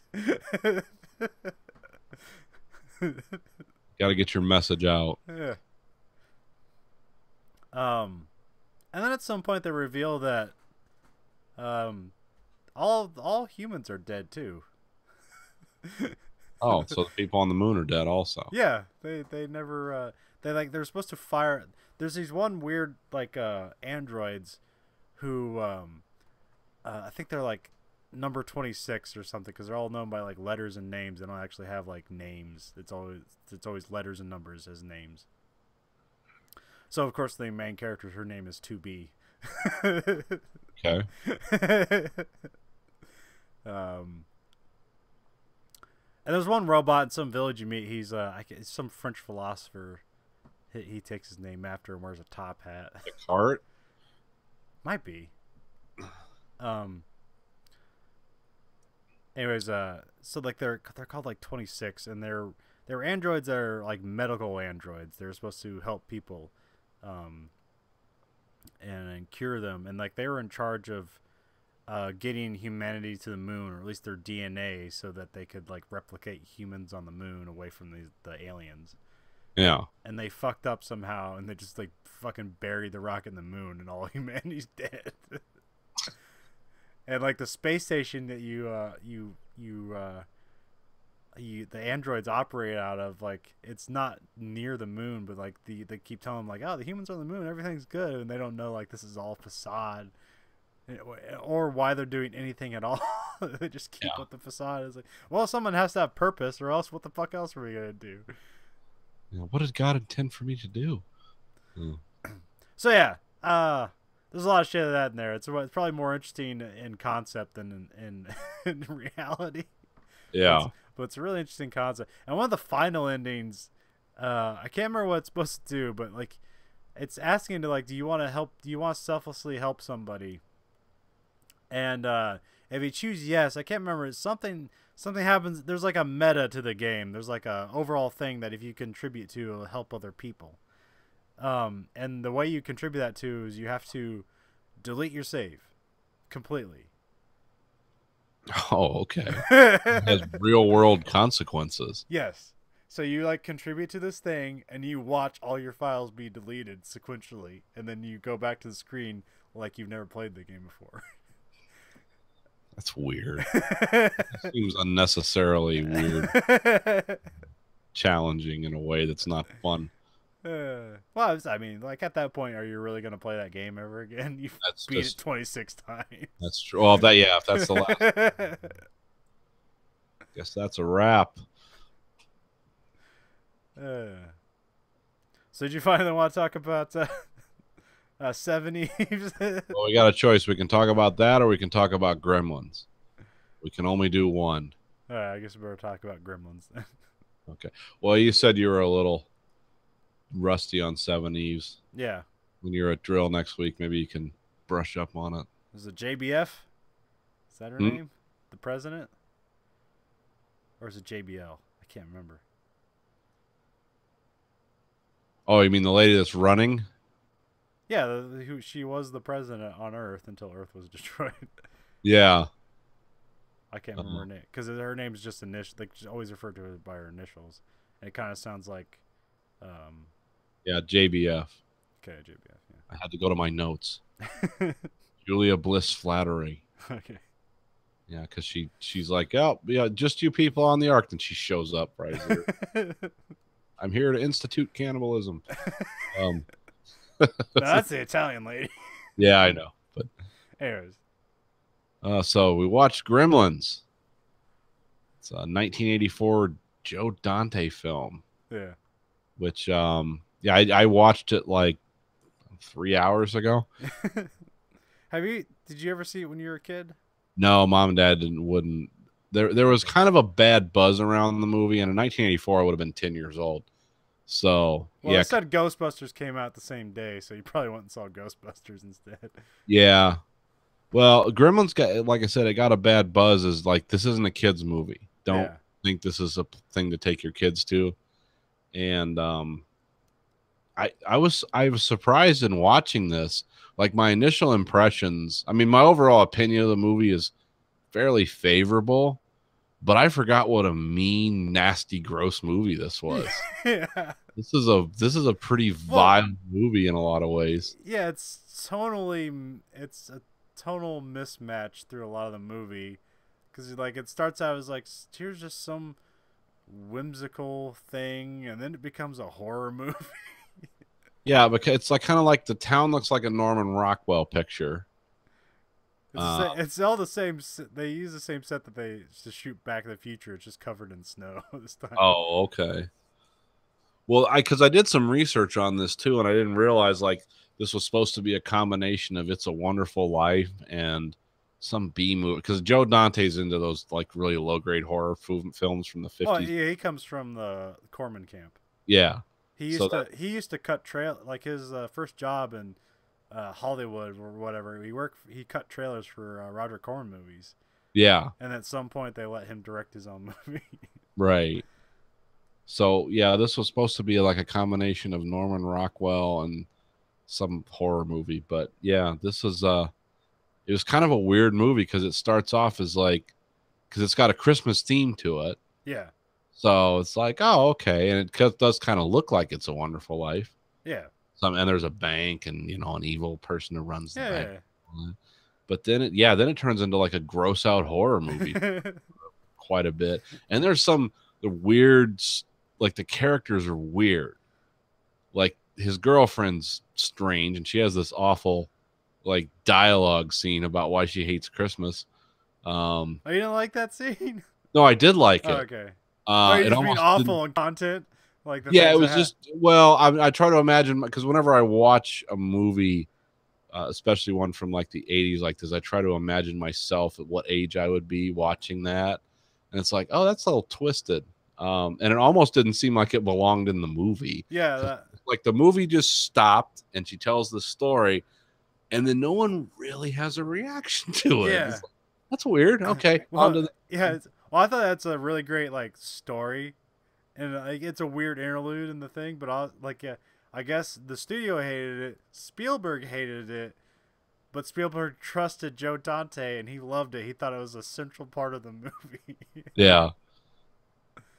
Yeah, Joe Dante almost got pretty close to having final cut on this. Like they kept a lot of the things in. Now the script was rewritten 9 times. Because the original, and Chris Columbus wrote the script. Yeah. It was a hard R-rated horror movie as first turned in. And then it became, because there was supposed to be like lots of decapitation. Most of the characters were supposed to die. And it was almost going to, just had a violent theme all the way through it. They sort of toned that down. This and Raiders of the Lost Ark were some of the movies that created the need for a PG-13. Yeah. But yeah, so that was. But yeah, there's that turn, like, so they're like, you have the first kill, even though you don't know if he's dead or not, really, with the teacher. Yeah. Where he's just laying down and he has a needle in his ass, and you just assume he's dead. Yeah, I don't know what kind of high school chemistry teachers would have access to deadly poison, but I assume they all would if they knew what they were doing. But and then he calls his mom, and then she just immediately murders these things in the most gruesome and horrifying ways possible. It's like, oh, blender, yeah, that's terrifying. And just stabs one to fucking death, and then microwave, Yeah. just right in a row. Yeah, that's actually a famous scene. They call that the kitchen battle. Yeah, because his mom's like a total badass. Which was unexpected. Yeah, kind of weird. Yeah, and then in this movie, like I said, just there's a lot of death. It's pretty gory, and it's a mean movie. By the end of it, it's like, oh, this is exhausting. Like, this is horrifying. But yeah, I mean, it kind of tells its hand early on when the mean lady, I can't remember her name, it's something with a D. Just Deacon or something like that, or yeah, lady owns the bank. Yeah, she's carrying the snowman head, and she's like, "Your dog broke my Bavarian snowman." He's like, "I'm sorry. How much do I owe you?" It's like, "Your dog's life." I'm gonna put it in a dryer and turn on high heat. And some guy's like, "Yep, that'll do it." yeah. There's a lot. The overarching theme of this movie is mechanical death. I didn't know Corey Feldman was in it. Pretty small role, but he was still in it. That's what got him Goonies, I think. Huh. That makes sense. You have Erman Trout from Breaking Bad fame as one of the sheriffs. Yeah. Another one of his early roles. Like, oh shit, that guy. Like, early in his career. There was like 2 cops in the whole town, and they're taken out of the picture in 5 minutes. Yeah. Like, well, there goes the law enforcement angle. Judge Reinhold just there for no reason. He's there. His scene in the bank is really weird, though. Because he always seemed like kind of what they could call a yuppie asshole back then. Yeah. And it's like, oh, I'm going to lock myself in with the money. Then I'm going to tell a weird story. So, yeah, it sort of worked. Yeah, he was in it for about 10 minutes. The strangest character I have in this movie is kind of weird. Because he doesn't really... That dad is a fucking shithead, right? Like, unintentionally. But I feel like he ruins everything. Like, he brought the thing that causes all the problems. He's not there when the problems happen.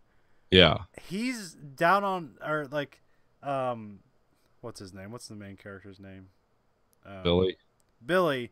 Like, he's, like they say, like, he has to, like, take care of his family because his dad's a failure. Yeah, he's this weird inventor guy that just makes awful inventions. And he's basically like holding up the family or working at a bank and doing other things. His car doesn't start, and it's like his dad creates all the problems, solves none of it, and then at the end he's like the narrator. It's like this. Yeah, that guy was he was a country music singer. Yeah. That was kind of his background. But yeah, he didn't seem like there were a lot of characters like that in this movie. Well, yeah, well, I'm kind of wondering if they just like forgot if like this guy had a weird like scheduling problem, or if that was how the character was written and there was something like intended by it. I was like, yeah, my dad was never there for me either, or some shit like that. That was this dark underlying paternalistic messages. No, I think that was that seemed to me very much like harkening back to, oh, they kept rewriting and changing the script, and they must have had, no room for this guy after a while. Yeah. Because it was kind of weird. It's like, well, the town's fucked, and like probably 100 people are dead, and well, and all lived happily ever after. And return the Mugwai, and we're gonna do this and that. I mean, it's a good movie, but it's one of those movies that like never be made again. No. Because this would be an R-rated movie today. Yeah. Well, yeah, and like this. Yeah, like kind of like a staples '80s movie because like there's almost no way you can remake this. Like, well, the only way you could do it was just be a hardcore horror movie. Yeah, it would have to be. It would or have be to a really stupid, whimsical, like PG Disney movie. Yeah, the only way to up your game in this is to make it take an even harder tack. Which I don't know what you do, like have people drink acid and record the results. I'm not sure how you could make it more. I don't know. At the end there, it kind of did that. Yeah, they did dissolve one of the characters. The fucking skeleton screaming at the end as it just goes into a puddle of mud. Yeah, very much The Fly. Like, oh, Yeah. how horrible can we make this? Pretty horrible. Pretty good effects for the time. Yeah, I think that I read something that said like each one of those puppets got like $30,000 to $40,000. Yeah. And they would check everybody's trunk at the end of the night to make sure they didn't steal one of the puppets.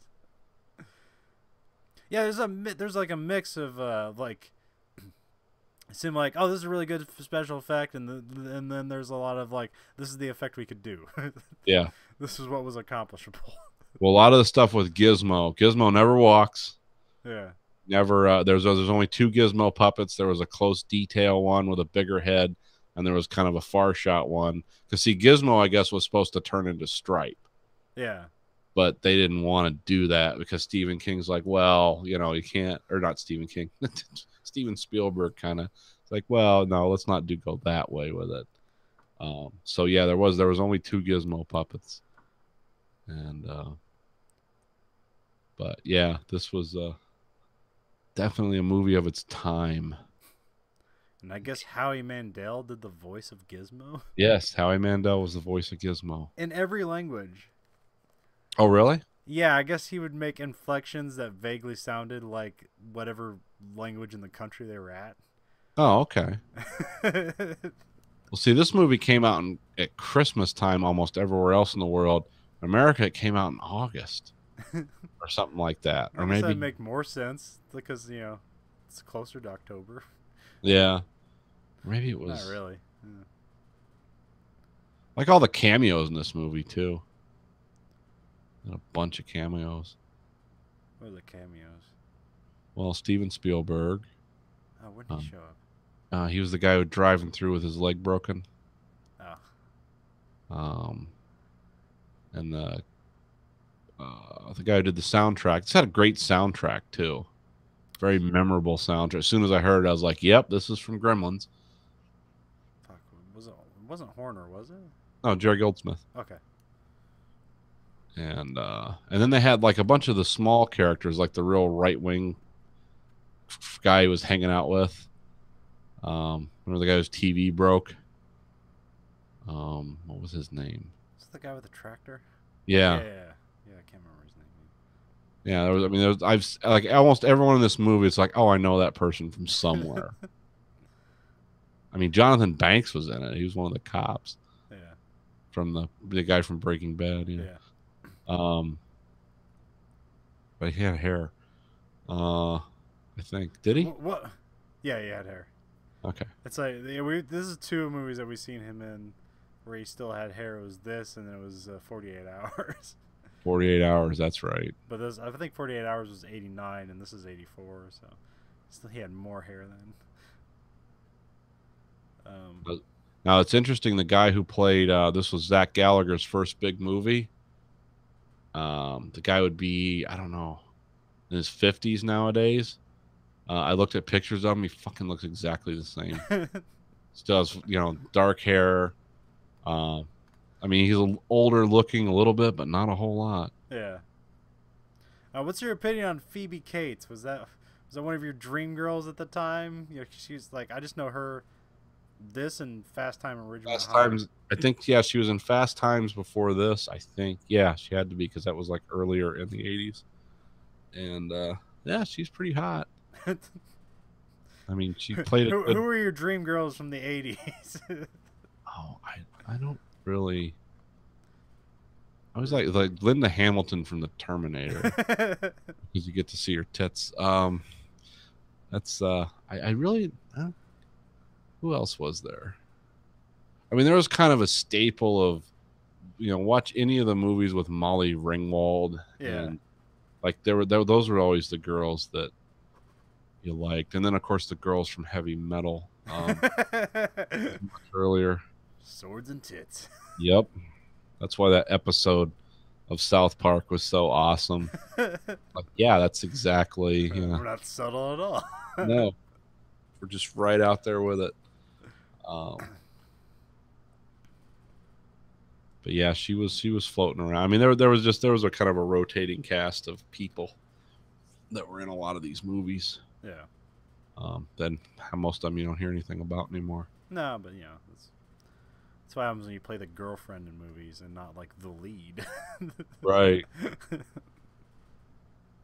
What was the last movie she did? I don't know. I looked at her thing. It seemed like she became a mother at some point, and that was her career. Oh God, she looks like Hillary Clinton now. Not, yeah. She's younger than Hillary Clinton. Oh yeah, she pretty much stopped acting in 2001. Okay.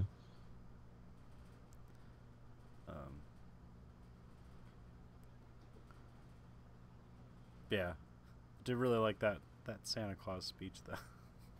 Yeah, the Santa Claus speech was weird. Some reason I remember. I think Kevin Smith talked about that. Probably.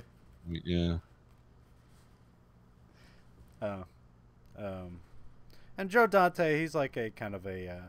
This is kind of around that time when like Spielberg was putting together like a crew, and he was being a producer. So this is where you get like Back to the Future and Poltergeist and stuff like that. Yeah. So you get Zemeckis, and then all the people that worked on the Twilight Zone movie. So it kind of came from that. And he's kind of always been like an average to good director. Nothing. I don't think anything. I don't think he's made anything like super great. This is probably his most well-known movie. Yeah, this or Inner Space. Yeah, Inner Space. The Burbs is a good weird movie. I think its weirdness holds up. The Burbs. I haven't seen that in a long time, and I remember I used to watch that like 20 times a year. Yeah, it used to be on TBS like every day. Oh yeah, yeah. It's like, well, if you have to stop watching now, just come back tomorrow. You pick up at the same weird, like cyclical 24-hour DVR. Yeah. And I remember Matinee being like kind of a. It seemed very effective of portraying the time, but I don't necessarily think it's like that great of a movie. It's just kind of fun. Yeah, I'm trying to remember what that was about. That's like during the 50s nuclear crisis, and then like a lot of like going to the matinee and watching like B monster movies and stuff like that. Oh, okay. Or like not nuclear crisis, but nuclear war scare. Cuban Missile Crisis, yeah. And it was kind of like going to the movie theaters to escape like that fear and stuff like that.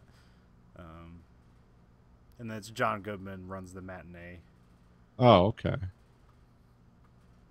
Let's see. What else did he do? I did Gremlins 2. Yeah, which is basically a spoof of the first Gremlins. Yeah. That was the one they didn't want to do. Yeah, and they just said, oh, fuck it. If you're going to give us money to make it, might as well make it. That's what I remember the advertising for that, where they basically had Gizmo like suiting up like Rambo and like having the bow and arrow and a flaming arrow and shit like that. And oh God! I remember like when I was a kid, kind of liking Gremlins 2, like because for some reason they played that on cable more than they played Gremlins, so I had more knowledge of Gremlins 2 than Gremlins 1. Oh. See, what other movies did Joe Dante do? Matinee, Small Soldiers. That's one where the toys like come to life, and Tommy Lee Jones does a voice on it. David Cross is in it. I looked on Rotten Tomatoes and like did by freshness rating, and there was like a bunch of like short movies he did like recently that all have 100%, which just means like 3 people gave it a thumbs up or whatever. Yeah. But yeah, it was shit I'd never heard of. But yeah, he's done a lot of TV directing now. He doesn't really do features anymore. He also created Erie, Indiana, which was like kind of a weird kids mystery show in the early 90s. What do I remember about that? Oh, I remember they had there's something funny about the high school they went to in that show, because it was named after a behavioralist. I forget what it was, but yeah, that was pretty. Do you remember that?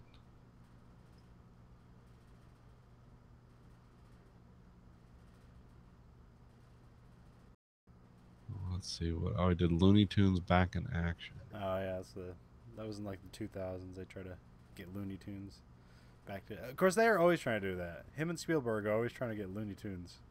Yeah. I mean, they made that Looney Tunes cartoon show. What do they call it? It wasn't just Looney Tunes. It was because it was like the kid versions of Looney Tunes. I can't remember what the fuck they called that. Oh, like the Baby Tunes. Tiny Toons. That's it. Tiny Toons. And then they came out with Animaniacs, which was kind of them going an end route to like, hey, let's just make our own Looney Tunes, but still have weird vaudevillian humor in like the late 90s and early 2000s. Huh.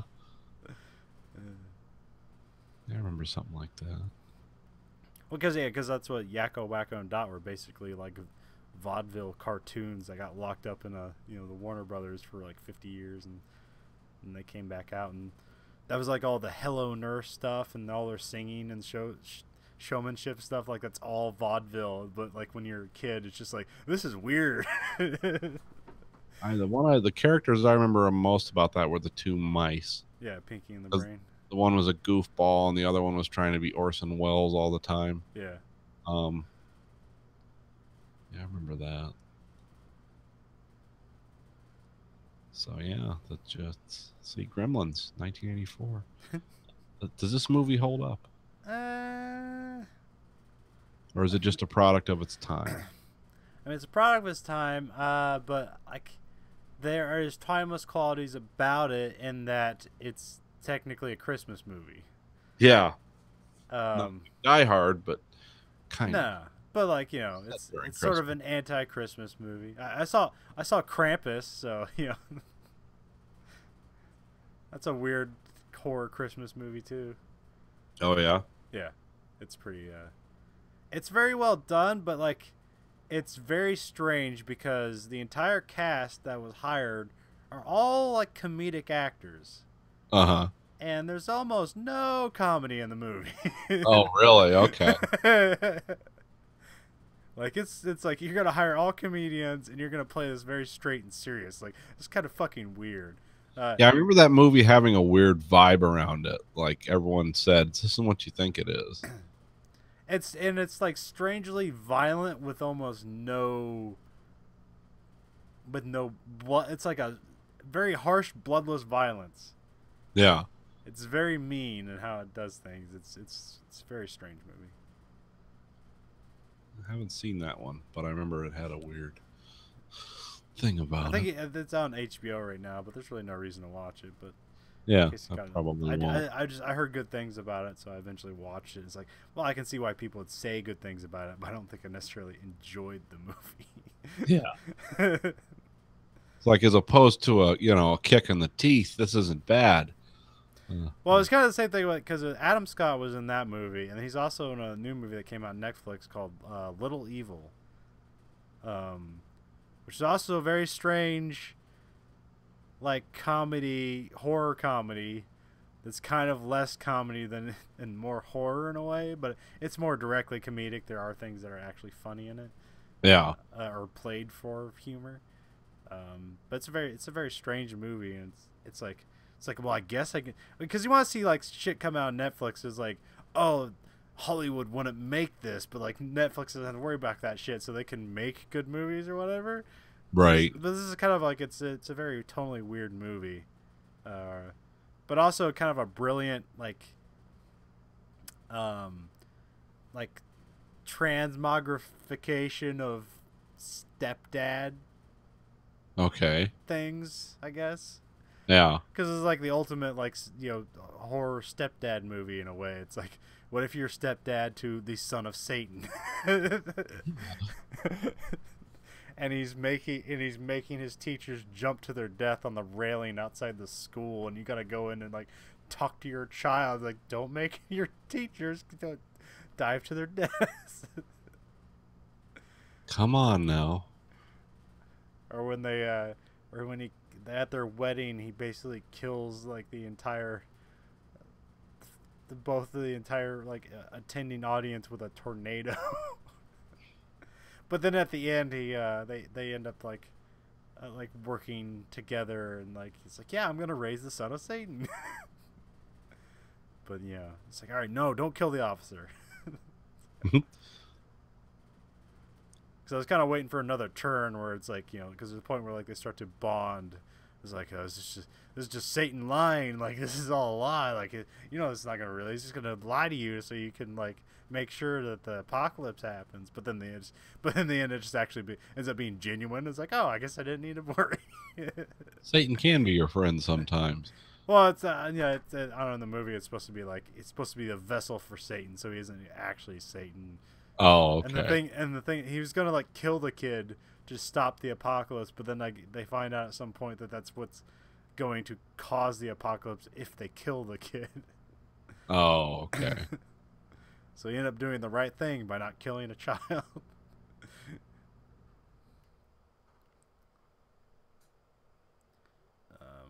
Sometimes you got decisions to make.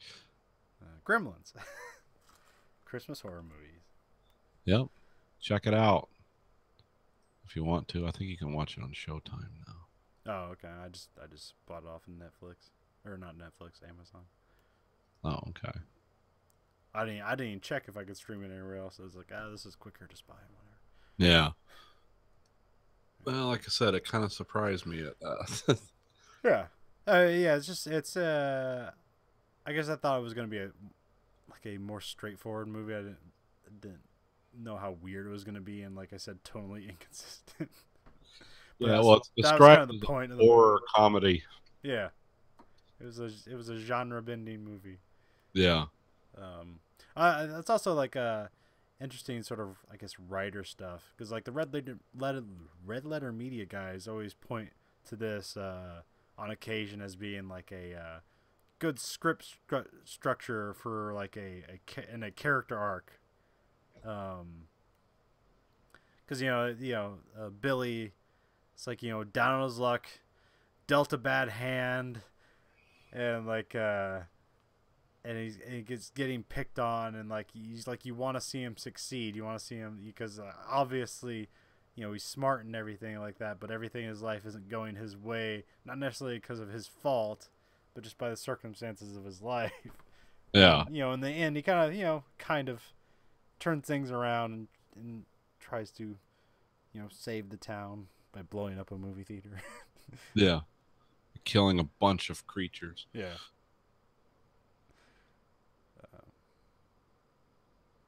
So that's sort of like classic kind of character development. Yeah. Oh yeah, there's no new ground broken here, but it's kind of, again, it's not, if you don't watch it all the time and you haven't seen it in probably since the 80s like me, it's like, oh wow, this was a little harsher than I remember. Do you know anybody who like preached this movie to you at all, or anything like that, or how other people talked to it about it? I mean, people watched it, people enjoyed it. I know that. I saw it at some point in the 80s, but it was it was probably 3 or 4 years after it came out. So, because, Mom and Dad did not want me to see it, because even though Siskel and Ebert said good things about it, which they both did, they were also like, yeah, don't take your kids to see this. Isn't the kids? But they did anyways. Well, is that deceptive advertising? Yeah. I mean, it's like, oh, look, the little furry guy. What's he gonna do? Little fuzzy guy. He's gonna be cute, and it's like, I guess it was Spielberg's kind of like editing not necessarily editing, but his thing was that Billy wasn't the hero that Gizmo is. So, Yeah. like at the end, Gizmo ends up killing the guy with the light. Because I guess there was another part of that sequence where Billy also like opens up more of the lights in the greenhouse, and then ends up killing him, and then like he ends up being the hero. But like Spielberg's like, no, Gizmo's the hero because we can sell it that way. Yeah. This is a money-making venture. Don't forget that. Which I think is, if you see Gremlins 2, that's sort of like, it's basically Spaceballs 2, The Search for More Money. Like, that's the kind of vibe they're going with that movie. It's like, we're going to just intentionally make a bad money-shilling movie. We're gonna laugh about it because we're indifferent. Oh man. Which it'd be interesting to go back and, like, view Gremlins 2 with that kind of, like, lens, I suppose. Yeah, it's pretty much in all the research I haven't seen Gremlins 2 at all yet, but they said it's a parody movie. I mean, everyone described it as like this movie's a parody of itself. Yeah. Which was the only way they could get Joe Dante to do it, because he said, well, I get to control every aspect of it, and because he did actually have final cut on this movie, on Gremlins 2, so because he didn't want to do it, and no one did. I didn't even think the actors were that enthusiastic about it. Yeah. Gremlin 2, the next paycheck. But No, haven't seen it, so. Now the Critters franchise, that's a franchise. Leonardo DiCaprio. I've only seen the first one. Is that the one where like they hit the button and like the house comes back together? Yeah. Okay, yeah. Critters is a cool movie. It's also Yeah. a very bad movie. Critters is a good bad movie. That is one of the ultimate 80s B movies. I've never seen the sequels, but oh, there's tons of them. At some point I think there's 2 Critters in space movies. I mean, they came from space, so whatever. yeah. But You know, there's a Hellraiser in space. There's a Jason in space. You know, eventually you just got to go to space. I don't think there's been a Leprechaun movie in space yet, but there's 2 Leprechaun on the Hood movies. oh, really? Tapping into that audience. Yeah. Leprechaun going for the urban audience. Yep. They still make movies like that, or Yeah. no? Do they? Okay. I mean, yeah. I mean, it's not horror movies, but yeah. I mean, I guess they still shoot that- porn, so. I can't think of it right now, but I can't think of any current movies that kind of plays on that, like not Friday the 13th, but Nightmare on Elm Street, but the sequel version of Freddy, where it's kind of the jokester, weird deaths and kind of humorous deaths and just gross out deaths, like all wrapped in the same. Like that's kind of like Leprechaun's going for that same vibe, where it's like he's like you know, making one-liners as he kills somebody for some unknown reason. Like, you're not gonna get my gold, and it's all ironic and stupid. Like, people really don't make movies like that, but they'll make 14 movies about like a serial killer. But Yeah, of course. they're just more serious now. I can't think of anything that's like kind of intentionally that stupid. But I'm sure it's out there. Yeah, I mean, a lot of it goes direct to video now, so there's no advertising. No, not even direct to video, just video on demand, just straight to Netflix. Like, fuck it. Oh. No DVD platform or anything. Just straight digital, huh? I mean, they'll still have DVDs. I don't know, that's kind of like what the Red Letter Media guys do. Like, you can get DVDs from them, but I heard a weird thing, like, because they made a horror movie too, and it got picked up by like some Midwestern cable company that just, and this is around the days when On Demand like was first coming out, and they just needed like content. Okay. So they licensed their horror movie, which isn't that great, nor does it look modern in any way. It's like shot on a camcorder. Oh, okay. But, they got money for it. Like there's stuff out there. So all the Lynn Kabaninski stuff, like they I can't, I'm sure how to say his name, but it's some like Lynn Kabaninski or something like that. They call them micro budget movies. Yeah. Yeah, because I attempted to watch one of his movies. Like, nah, you need a group to watch this movie because it's too bad.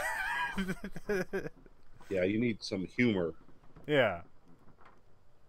But like his thing is that he's like a martial arts expert. You know, he plans out making a movie. He gets his friends together. They make a movie, and then they find like a distributor, and they get money for it. Yeah. But his thing is that he thought he could make the thing he can do on a low budget is do action. So specifically martial arts and stuff like that, and Okay. some gunplay. So that was the thing he was banking on. I was like, I can make an action movie cheaper than anybody else. And so then he just like, I think so he has one. It's called like Fist of the Vampire, which is just Fight Club with vampires. It's an interesting idea. And there's like Cry of the Wolf, and that's just like a werewolf movie. There's a Swamp Zombies. I like in one of in one of the best of the worst episodes, they're watching one of his movies, and this is before they knew him personally. And there's a part where he has it was in the Wolf movie, and they cut to stock footage of a moon. Yeah. But the stock footage was in a different aspect ratio. Okay. And they didn't change it to the aspect ratio of the movie they were shooting it in. So it looked weird, and they laughed at that and pointed it out. And then when he was there personally, he was there like, it's like, no, when you guys make fun of me and with things like that, like that's actually critical and helps me learn from the process. Like now I know to change the aspect ratio on stock footage. Yeah, you wouldn't think. You're like, yeah, just seam that together. I guess he doesn't edit his movies; he just shoots them. Oh, you just raw content, huh? Yeah. Spin this into gold for me. Yeah, pretty much. And there's one where I can't remember, it was one of the movies because like all his movies like take place in the woods half the time. And, Yeah. like there's one scene they're shooting, and it was like well shot compared to the rest of the movie. And the reason was that because that was the scene he was acting in, so somebody else was behind the camera. Okay. It's gonna make you feel like $1 million. So like yeah, because like because they're laughing at like how many Dutch angles were in the movie. Like every fucking scene's a Dutch angle and a extreme close up and shit like that. And What's a Dutch angle? That's when it's slightly askewed. Okay. There's a famous, like, you might remember a famous Dutch angle. Well, I guess there's probably more famous Dutch angle, but in Die Hard, when he's with Hans Gruber, but he doesn't know he's Hans Gruber, and there's kind of this low angle shot, and it's like tilted to the side, and it's supposed to, and he did that to be kind of be like psychologically disorienting or whatever. But it's basically if you have the camera like this, and then you just kind of like, Okay. that's a Dutch angle. It's just off kilter for some reason. Yeah. It's usually used for to note like some psychological like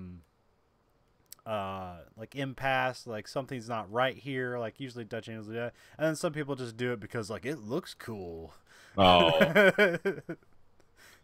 So it's just it's a matter arty. Yeah. Yeah. I'm an artisan. I am a filmmaking artisan.